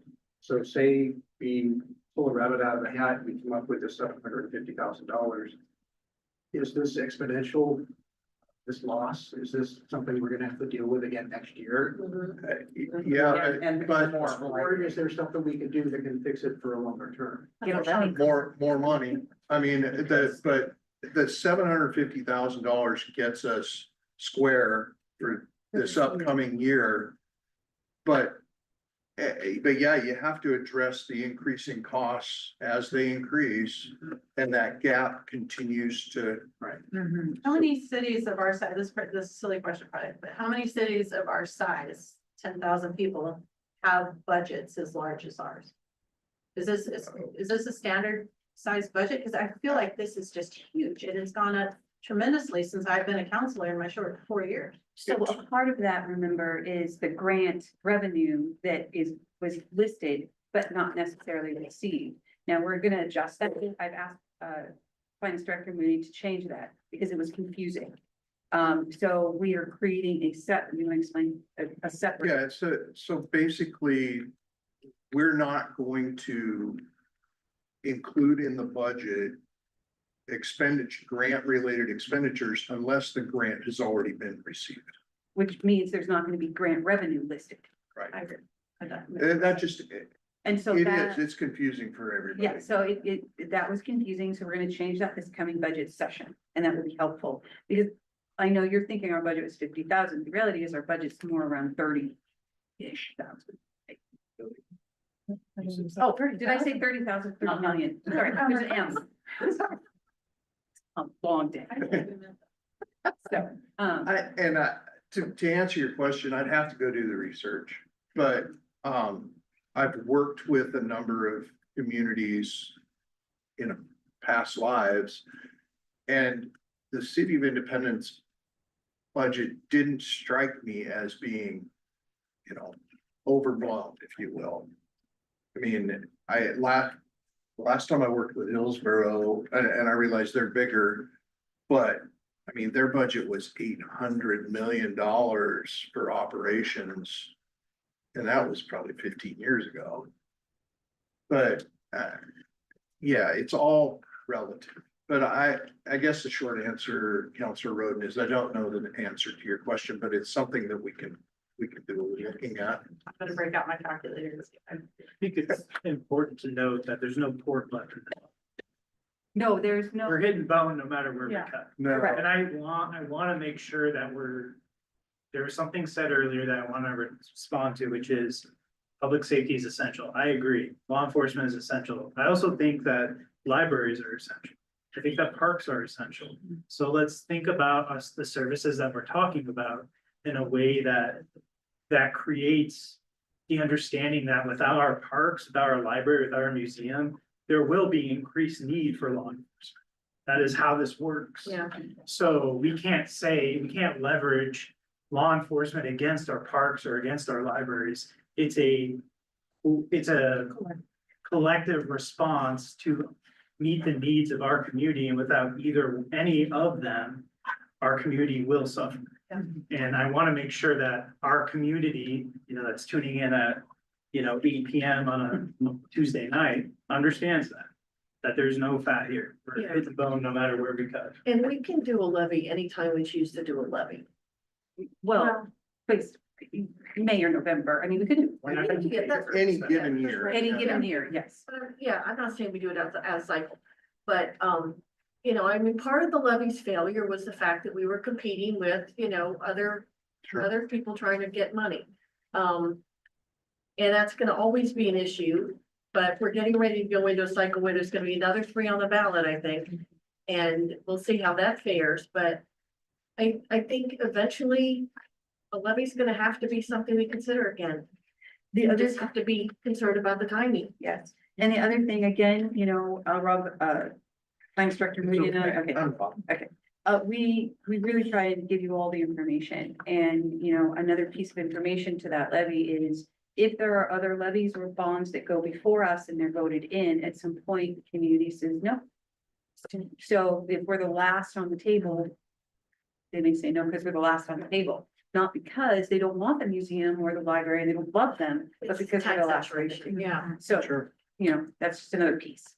And in clarification on the timing, right, with a levy, it would be kind of that May, November cycle, but fees, technically, we could sort of put them in place Anytime, anytime. correct. Correct. Yeah. Although the direction is to pull them off our discussion.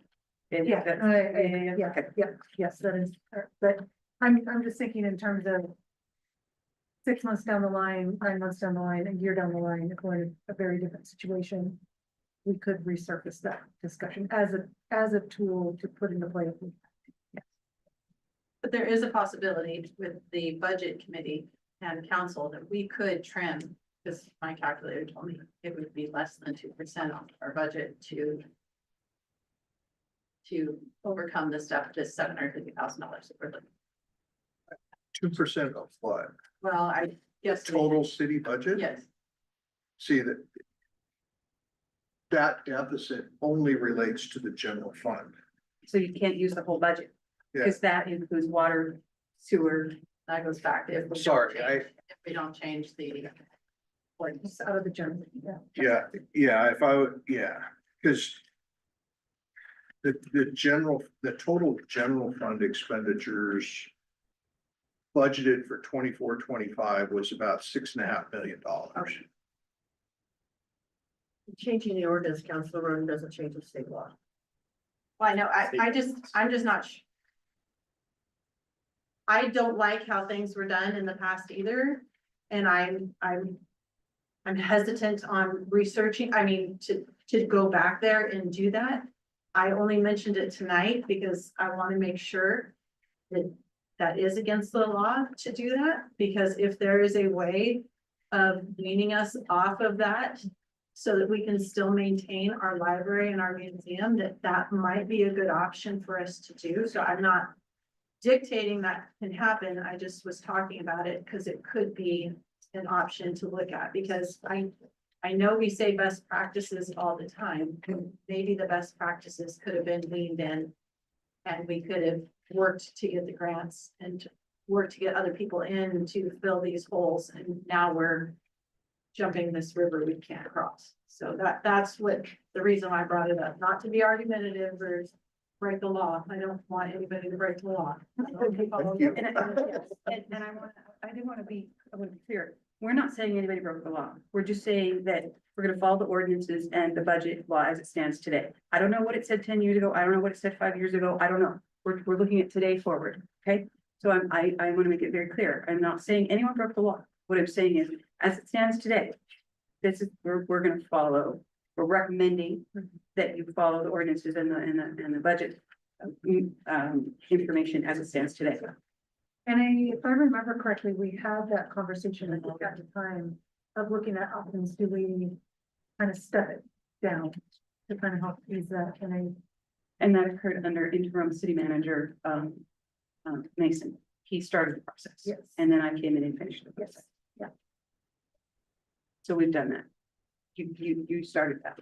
Did a good job.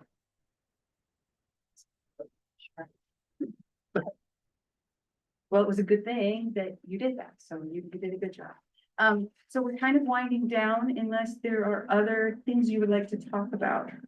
As far as brainstorming, did we miss anything, any questions? I had one, maybe this is more of a clarification. I know when the hotel came online, it was sort of like, this is being used as event space to help kind of drive maybe potential sales at the, is that working? How is that going? Are we kind of in a contract with them that they are the only ones that can That's a rent lot this of out? questions. Or- Yeah. I'm going with that. I'm confident. How's Sean it can- working That's good. Sean can I answer follow that. you, but that's a lot Sean of can questions. answer that. So it's going reasonably well. So there's actually a new management firm with the hotel. They actually reached out about, wanting to kind of, essentially rework the agreement.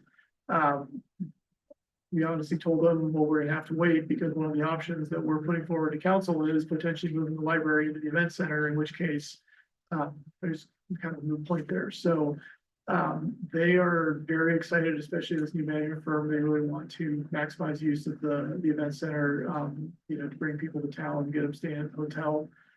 So I guess the short answer to your question is it's sort of all on the table at this point. We would obviously be looking at, maximizing whatever revenue the city can get off of this, event center with whatever agreement was signed. And now would they theoretically be in charge of marketing that space, or could we also market that space? I mean, definitely nothing would prevent us from marketing it as well. I think the main question would be whether we'd be marketing it for sort of our own events.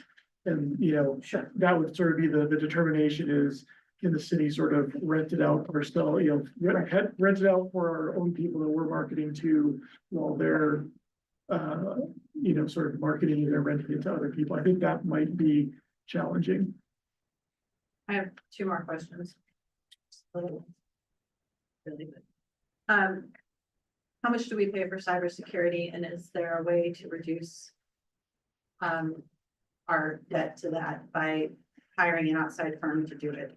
Because I know there's cities who pay tremendously smaller amount than we do for cybersecurity. And do we have cybersecurity insurance? We do. Our IT director isn't here, but we'll take a note and we'll get you that information. I have looked at cities where we outsourced it, and what I can tell you from that experience is I would never outsource again. Having an IT director on site who is considered one of the best in the state and gets called in when there are cybersecurity breaches with other jurisdictions is an incredible asset. I would not want to put my community members' data, because we have their credit cards, we have all types of information. Would not want to put that data up. No, so there's firms who would obviously provide us with the exact same security maybe that you could, just to look at it. And the other thing is is.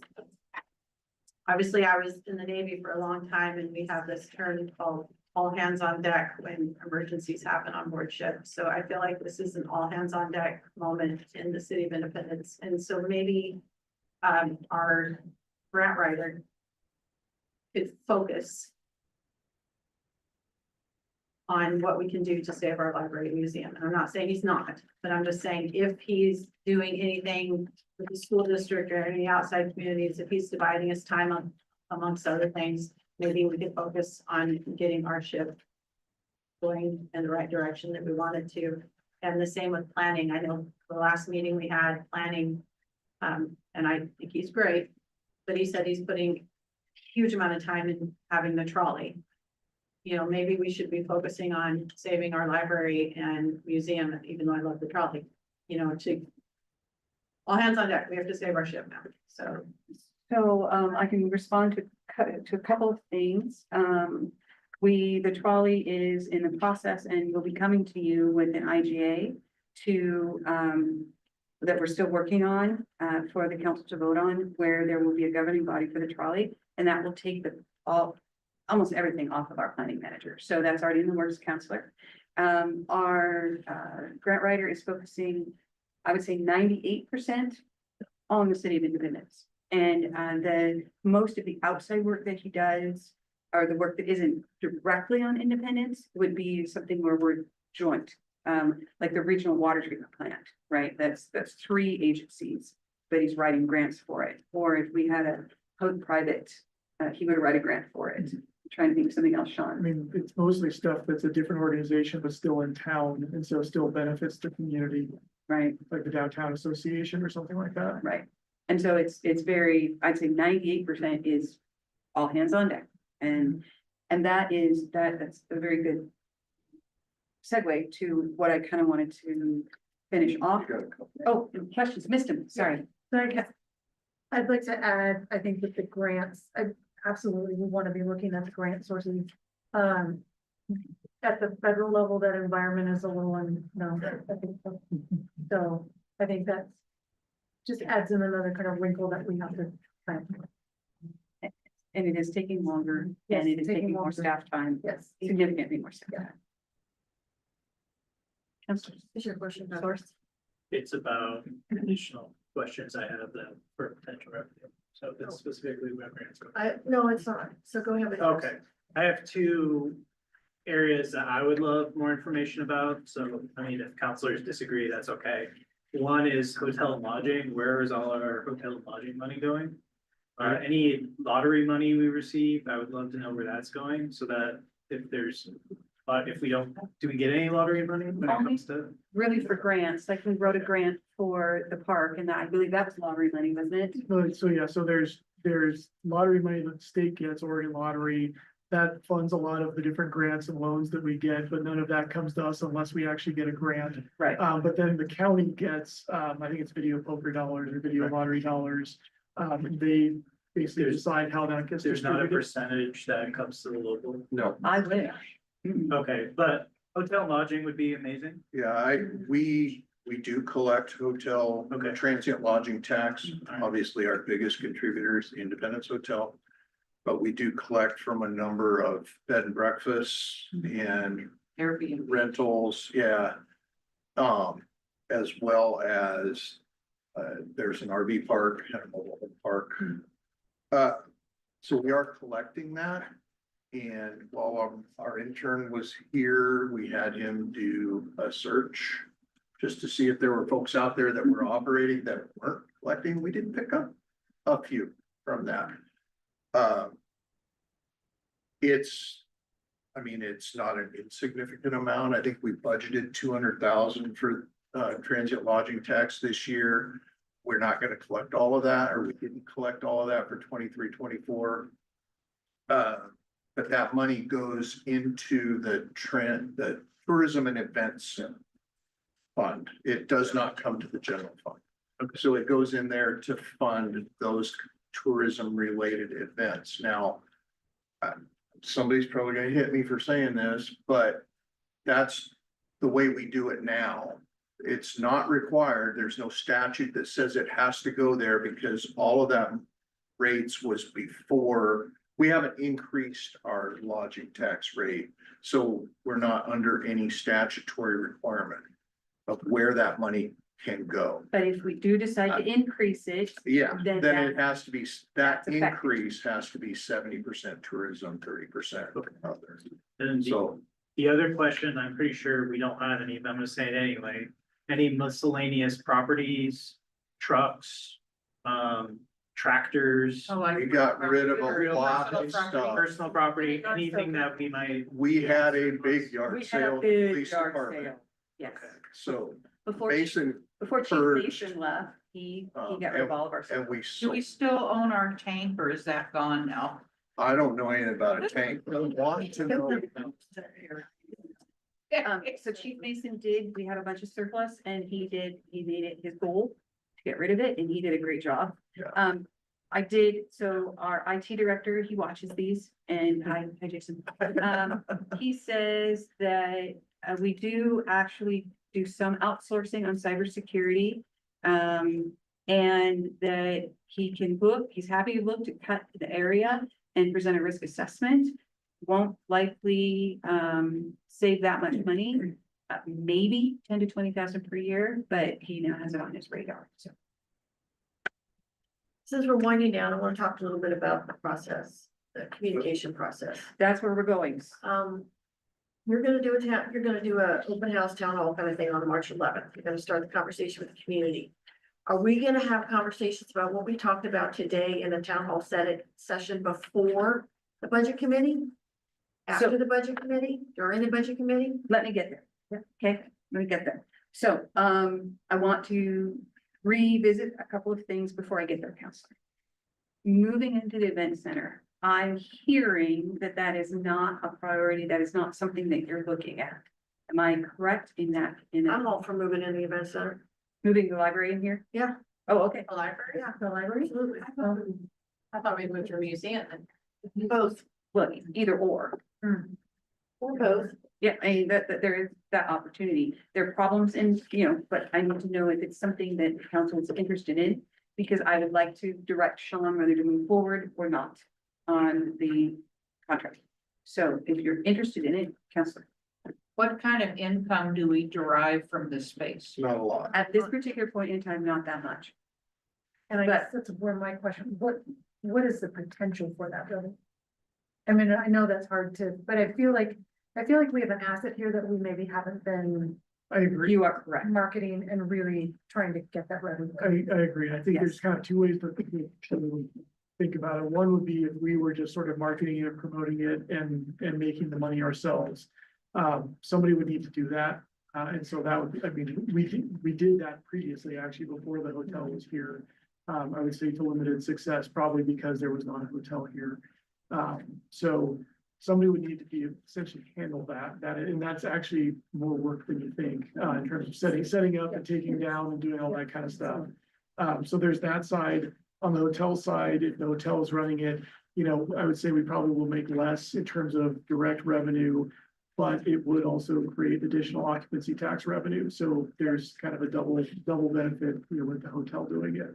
In terms of how much one or the other might be, I mean, we'd have to run some numbers and just. Swag it. It's a guess. It's a guesstimate at best. Yeah.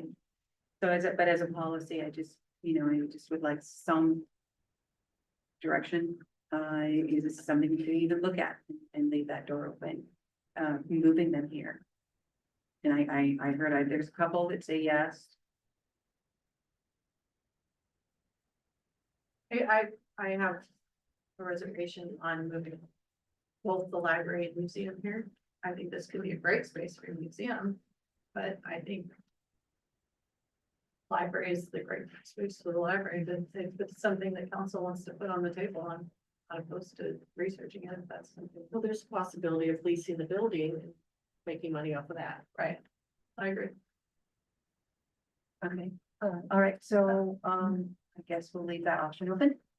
So what I have, for options, Can I ask? oh, sorry, Councilor Mayor. I guess I mean, because I sat through an economic forum this morning. I think we would want to have a good understanding of what the demand for leases are right now, because my worst concern is we move everything, we go through the expense and the disruption of moving things here. And we can't lease that building. So now we have an empty building that we're still paying on and a less than ideal space. So from my standpoint, I'd like to see what we could do to maximize. Are you talking, sorry, you're talking about the Moving the library, library, how it would be difficult to lease that building or to sell the museum? I just didn't- leasing out the library. Okay, Leasing out the Yeah, library. what is the appetite? Is Yeah. the I agree. Yeah. the bank on the S curves was empty for Yeah. a very. Yeah, no, it makes The sense. If library's we a can market unique and get a lease for, then obviously then we don't lease it. I mean, that makes sense. Right. But I think it is possible to sell the museum property. Yeah, easier than it would be. And it would be counterproductive to try to lease the museum property because the We whole don't get point we taxes. want is to get it back on the tax rolls again. Yes. I think selling the museum. Yeah, that is, but I don't care, I'm gonna get any direction. Yeah, I'm sorry, Counselor. So my question is, if we wait too long to make a decision to tell the hotel, do we risk burning that I don't- possibility I or? don't think so. I mean, I spoke with them last week and what I told them was, you know, it's a non-zero chance. I can't give you an idea of how likely it is, but we should know sort of a yes or no, this is a serious possibility by April. And he seemed okay with that. Okay, a follow-up question on how much does the hotel use this space? It has not been, I mean, it comes in waves, you know, so they've got several groups that have been returning regularly, so it gets used consistently by, I would say, a smaller number of groups than they would like. That's actually one of the things the new management group really wants, you know, I felt bad because he actually came to meet with me to talk about and was saying, look, we've set our budget for this year. We're really excited about maximizing the event center and getting that going better. I had to say, sorry, gotta wait. Because we've got to talk about whether this is even going to be a possibility. So they believe there's a lot more to be done with it than has been done. I think that's probably the best way to put it. And would the events that they do here, could they fit in the second largest meeting room? I don't know. I mean, I'm sure some of them, yes. I'm sure there's you know, they do a lot of workshops and trainings that probably don't need the entire space, but that would be something to have to ask them about. So how often do we use this area too? I mean- The city uses it. Well, I would say quite a bit. We do use it quite a bit for trainings and that. So it might be the best option to continue with what you said earlier, is to explore the women's club and the old library or the museum. Combine those resources there and still have this space open and available.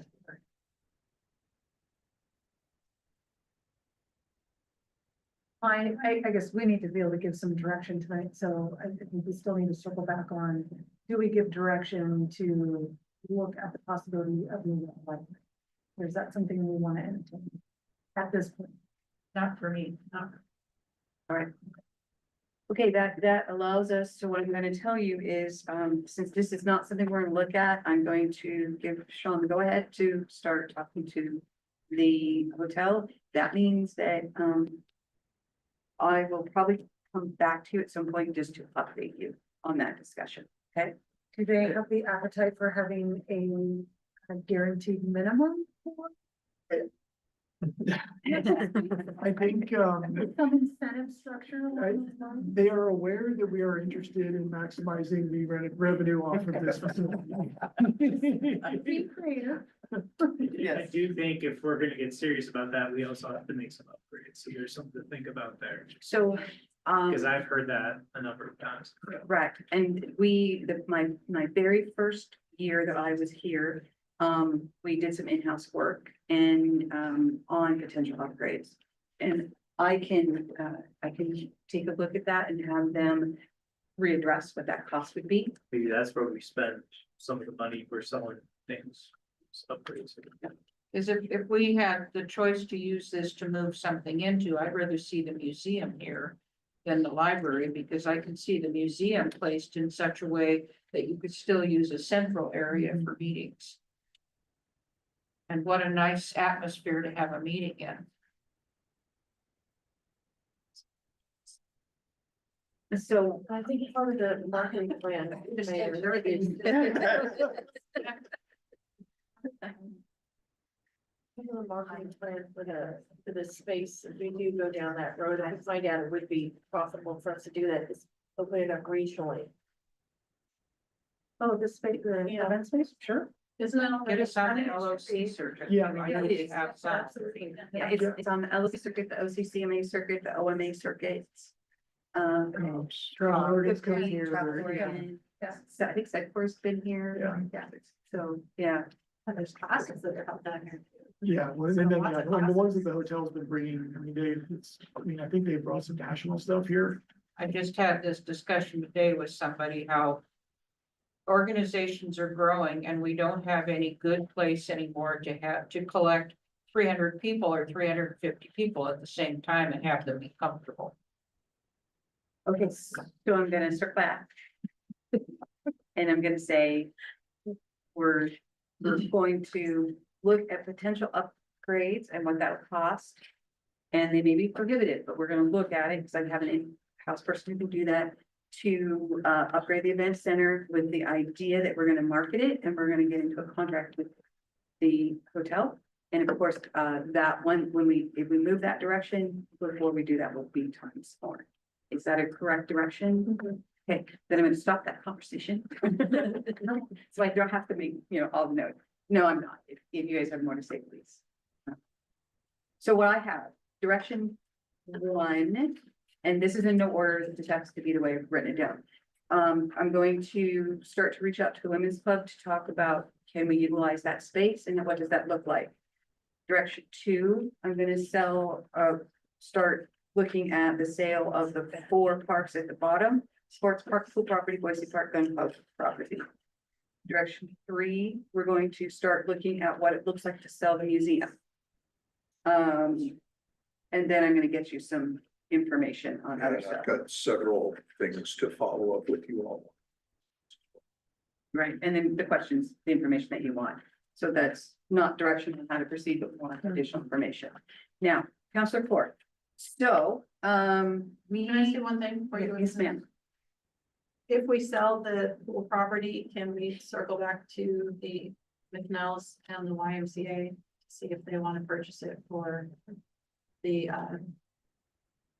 senior center, community event center pool that they might want to put in. If that was a potential before we.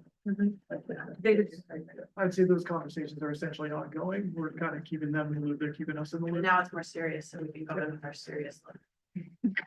I have a very good seriousness. I don't- No, I'll go with the serious stuff. Sean will go with the, I'm such a nice guy, you really want to do this stuff. So that's my direction. Now, we talked about what's next, and I want some of your input. One of the things that Emmanuel, I asked Emmanuel to do, and he did a great job, is to do just we're talking, I think it's 4 or 5 questions. High level survey to send out, and we can do this tomorrow. To send out to our community and say, what do you want?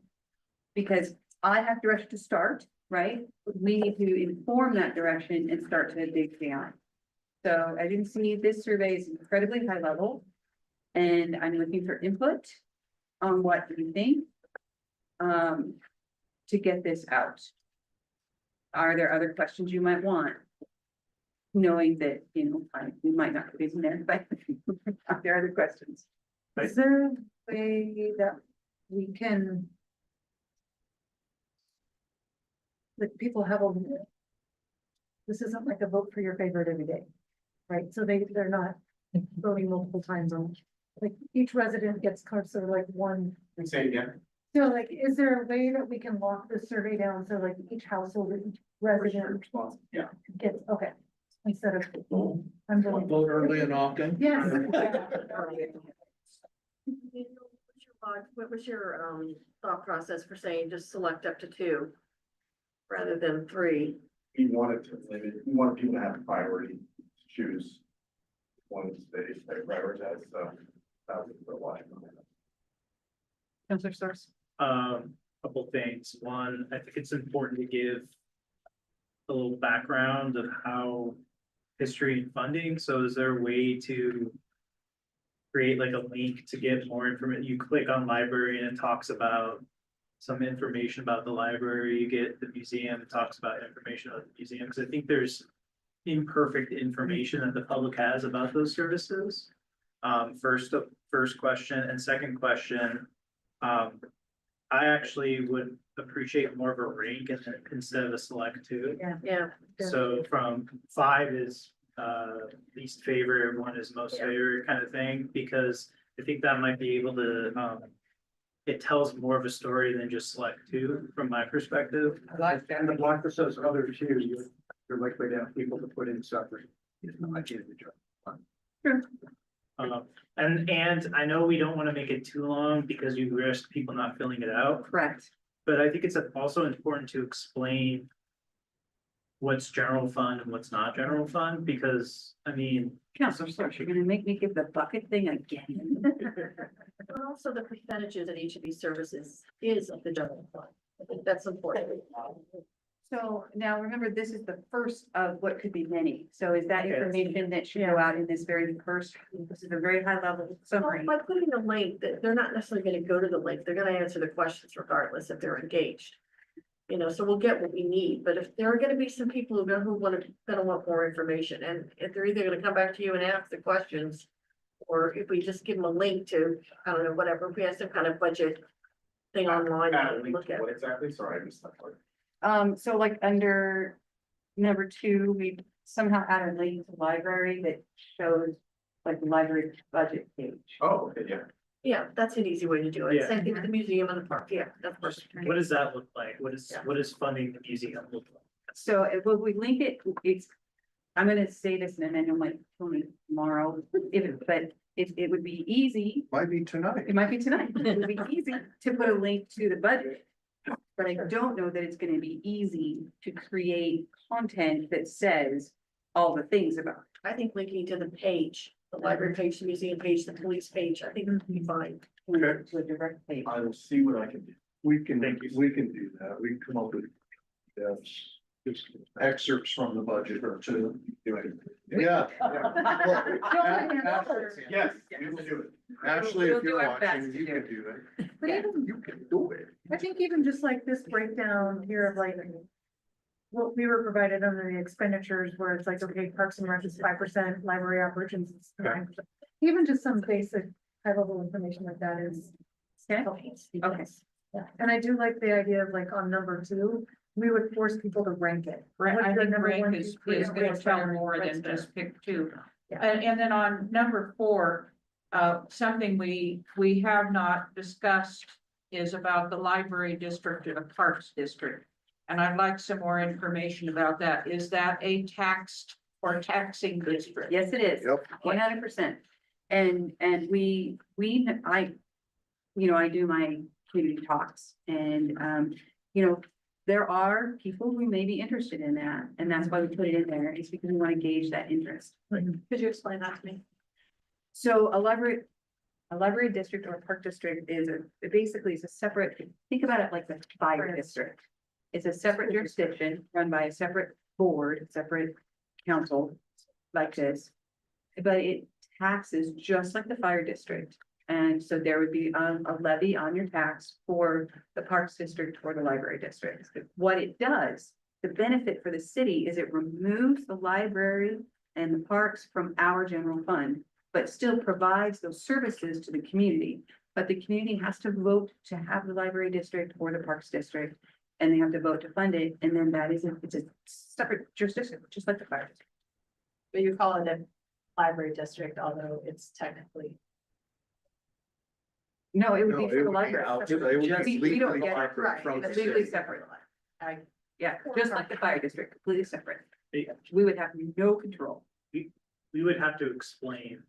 Yeah. I'm concerned people won't, we would have to explain what that is, so if we wanted to add another link. Do you want to add explain- another link, council? Well, I mean, I think we have to. I don't think the average public would know. No, I just don't wanna confuse people I think- about what, the problem is that we're gonna be looking at them on their phone too, most of Yeah. them. And so then we have to have local links so You're we can look at it. I was looking at our website today and it still has John as our mayor. Right, and I'm like, Well, we'll just put your face over. it. That's fine. That's fine.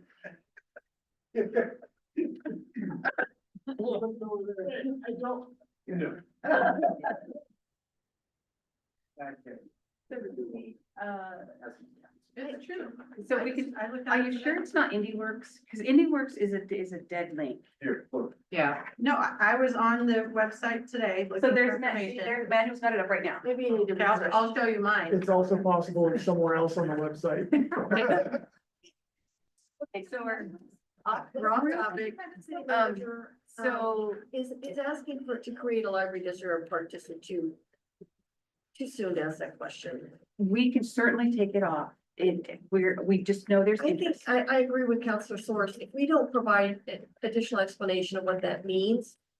And also, what does that mean to the museum? If we only get a library district and a parks district, do we add the museum into the library district? What happens to the museum? I think it's too open-ended. I think it's gonna be confusing to vote. We take it off and adding on to that, I'm worried about the timing of it. I think Yeah. it would be interesting to explore that, but again, it's not that exploration process would take some time. And I don't know that we have time on our side right now to come up with it.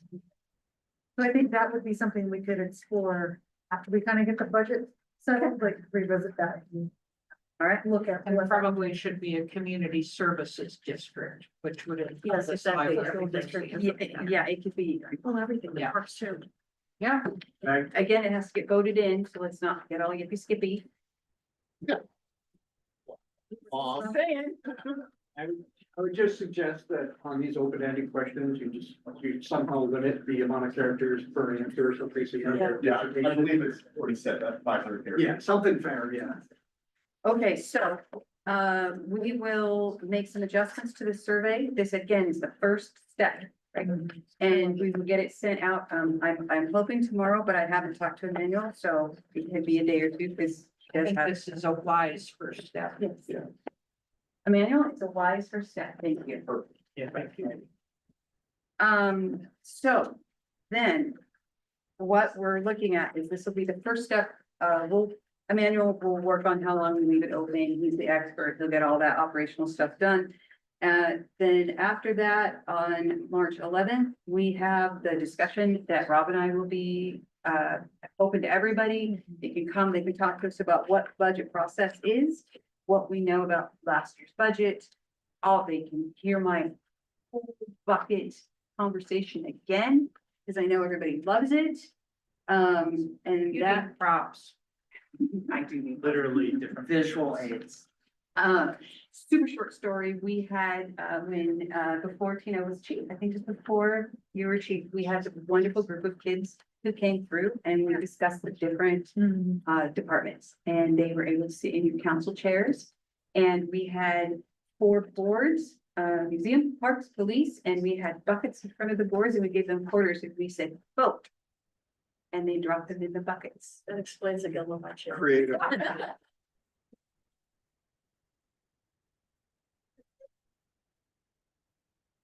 And they loved it and it was great. So we're thinking about that for budget this year. We're gonna give you all a roll of quarters. And you can drop them in the departments that you want.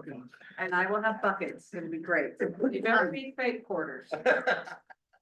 I think these were real. So those are the 2 things that we have in place now. So I'm looking to you.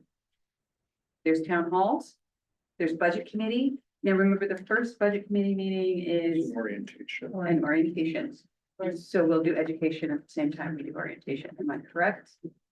Yeah, We have openings on the budget committee. That was my question. We we do, have what? we have Openings openings on and we budget have committee. applications. Yeah. That are coming in, and so certainly if you have an interest in the budget committee, put in your application. If you have an interest in planning, put in an application. If you have an interest in any committee, put in an application. As you know, we're doing it on a 3-month cycle. What that means is we're collecting all of those applications and then we will take it to the council. This is gonna be the first meeting in April. And it'll go and at the discussion and people we've placed. We need to expedite that for the budget. No, we're good. We checked with Rob and he's communicated, we're okay. And so, Manager West, where would one find an application for a committee. On one of those websites, either the The one one with her picture or With the. Mayor Kate's face. Emmanuel has it set up. There is if you go on to our website and you go to, Boards and commissions, your government, boards and commissions, applications are all There's available a out there. link, I can send it to you. I was No, it's actually part of it. trying It to was do on the that record. for the benefit of anybody Yeah, that might they be can- watching this. yeah, So- Or you can email the city recorder. and she will send you the link. So those are the two things we have set. I'm looking to you, Councilor Source. I can see it's burning. Yeah, I think another way we can do a town hall is kind of a visioning. And what I mean by visioning is, what do you want your city to look like? What does your city look like? What are the services available in the city? And then backwards budget, backwards plan, the conversation, right? In your perfect community, what are the services what are the services that exist? And then we can have a conversation about prioritizing those things future and then bringing it back to the budget, kind of like backwards vision. And I think that's the important element because everybody wants everything, Correct. Yes. but not everybody wants to pay for anything. Right. So that's the dance. We also have the Vision 2040. Yes. So we have the Vision 2040 That's plan, true. we did a lot of that. But what's the timing of the town halls? That's what I'm concerned about. I Well, mean, we're gonna have to do them quickly.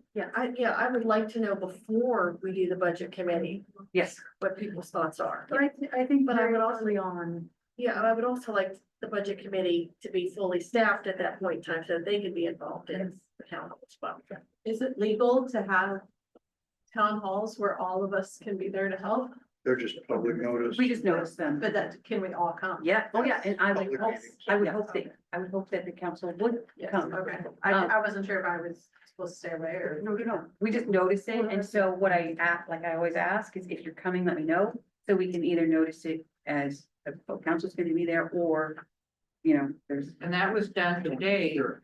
for the event on Thursday where there will be a quorum of, or more there. Or less, but it's a social event, but yeah. Right. So yes, so the town halls, I think getting that input sooner rather than later in the process is helpful to all of us instead of waiting for the end. So whether we have that, March. or very first part of April, very, okay, Mayor, when is your next town hall? Saturday, Saturday. and And budget where will it be? museum. At the museum? Same time, 1 o'clock? So, okay, so then we've got town halls, and we're also gonna intersperse, as we learn more, additional surveys to drill down, right? This is the really wide open survey, and we'll start to drill down. And then we'll go into budget committee meetings. Did I miss anything? Is there anything you think we need to do? This is gonna go out electronically, I assume. To Yes. your district list, whatever it is. And the mayor have these at her town halls as well to solicit additional. Or just Yeah. the link, I'll push people to the link, yeah, for Okay. sure. Because on town hall, this one, I am gonna talk about the budget and the Yeah. process and getting prepared for that, so. And if it could be in our River City briefs too. Yeah. I always read those, that's good. And then he was just saying that a QR code would be great for. Yeah, it would, my idea is to get it done tomorrow so that it can go in the newsletter this Friday and then some people can. And you'll set it up so there'll just be one receive from any particular IP address. Yeah, I can do that. All right, council. Anything else that we need to talk about? Anything we missed? Anything? I just say that, I've been on the budget committee for 3 years, and one of my biggest frustrations when I was on the budget committee is we would get right up to the point where we need to vote on something, and then that would be the time that everybody had great ideas. And that was really frustrating to me, but Yeah. I'm coming together like this, I think it's been really helpful, so I appreciate the staff for setting this up. This has been very helpful. Thank you, Counselor. And I know we have really difficult decisions ahead of us and it's hard on us, it's hard on staff, it's hard on the community. Hopefully we can get through this with grace and understanding and welcome all ideas on the table because we're at that point. So, And one thing I do want to say right now is, I haven't run the numbers and Rob hasn't run the numbers, but the changes that we've made now are probably not a $750,000 shift. When are we gonna get your feedback on this? Soon as I can, What are you looking at me for? you have to run the numbers, my friend. You're in control of the number. As soon as, Now, are you gonna send an email out to council? as soon as we get numbers and I more would hope that information. I don't want to give you a date, but I'll be working on it tomorrow. And then as I always do, as soon as I get on anything that is at this level, I'll send an email out and let you know. And, I'll keep you apprised of the process on all of the things. Let's do this every year. This helped me, yeah. Yeah. I like the work session and stuff. Yeah, Thank you. okay.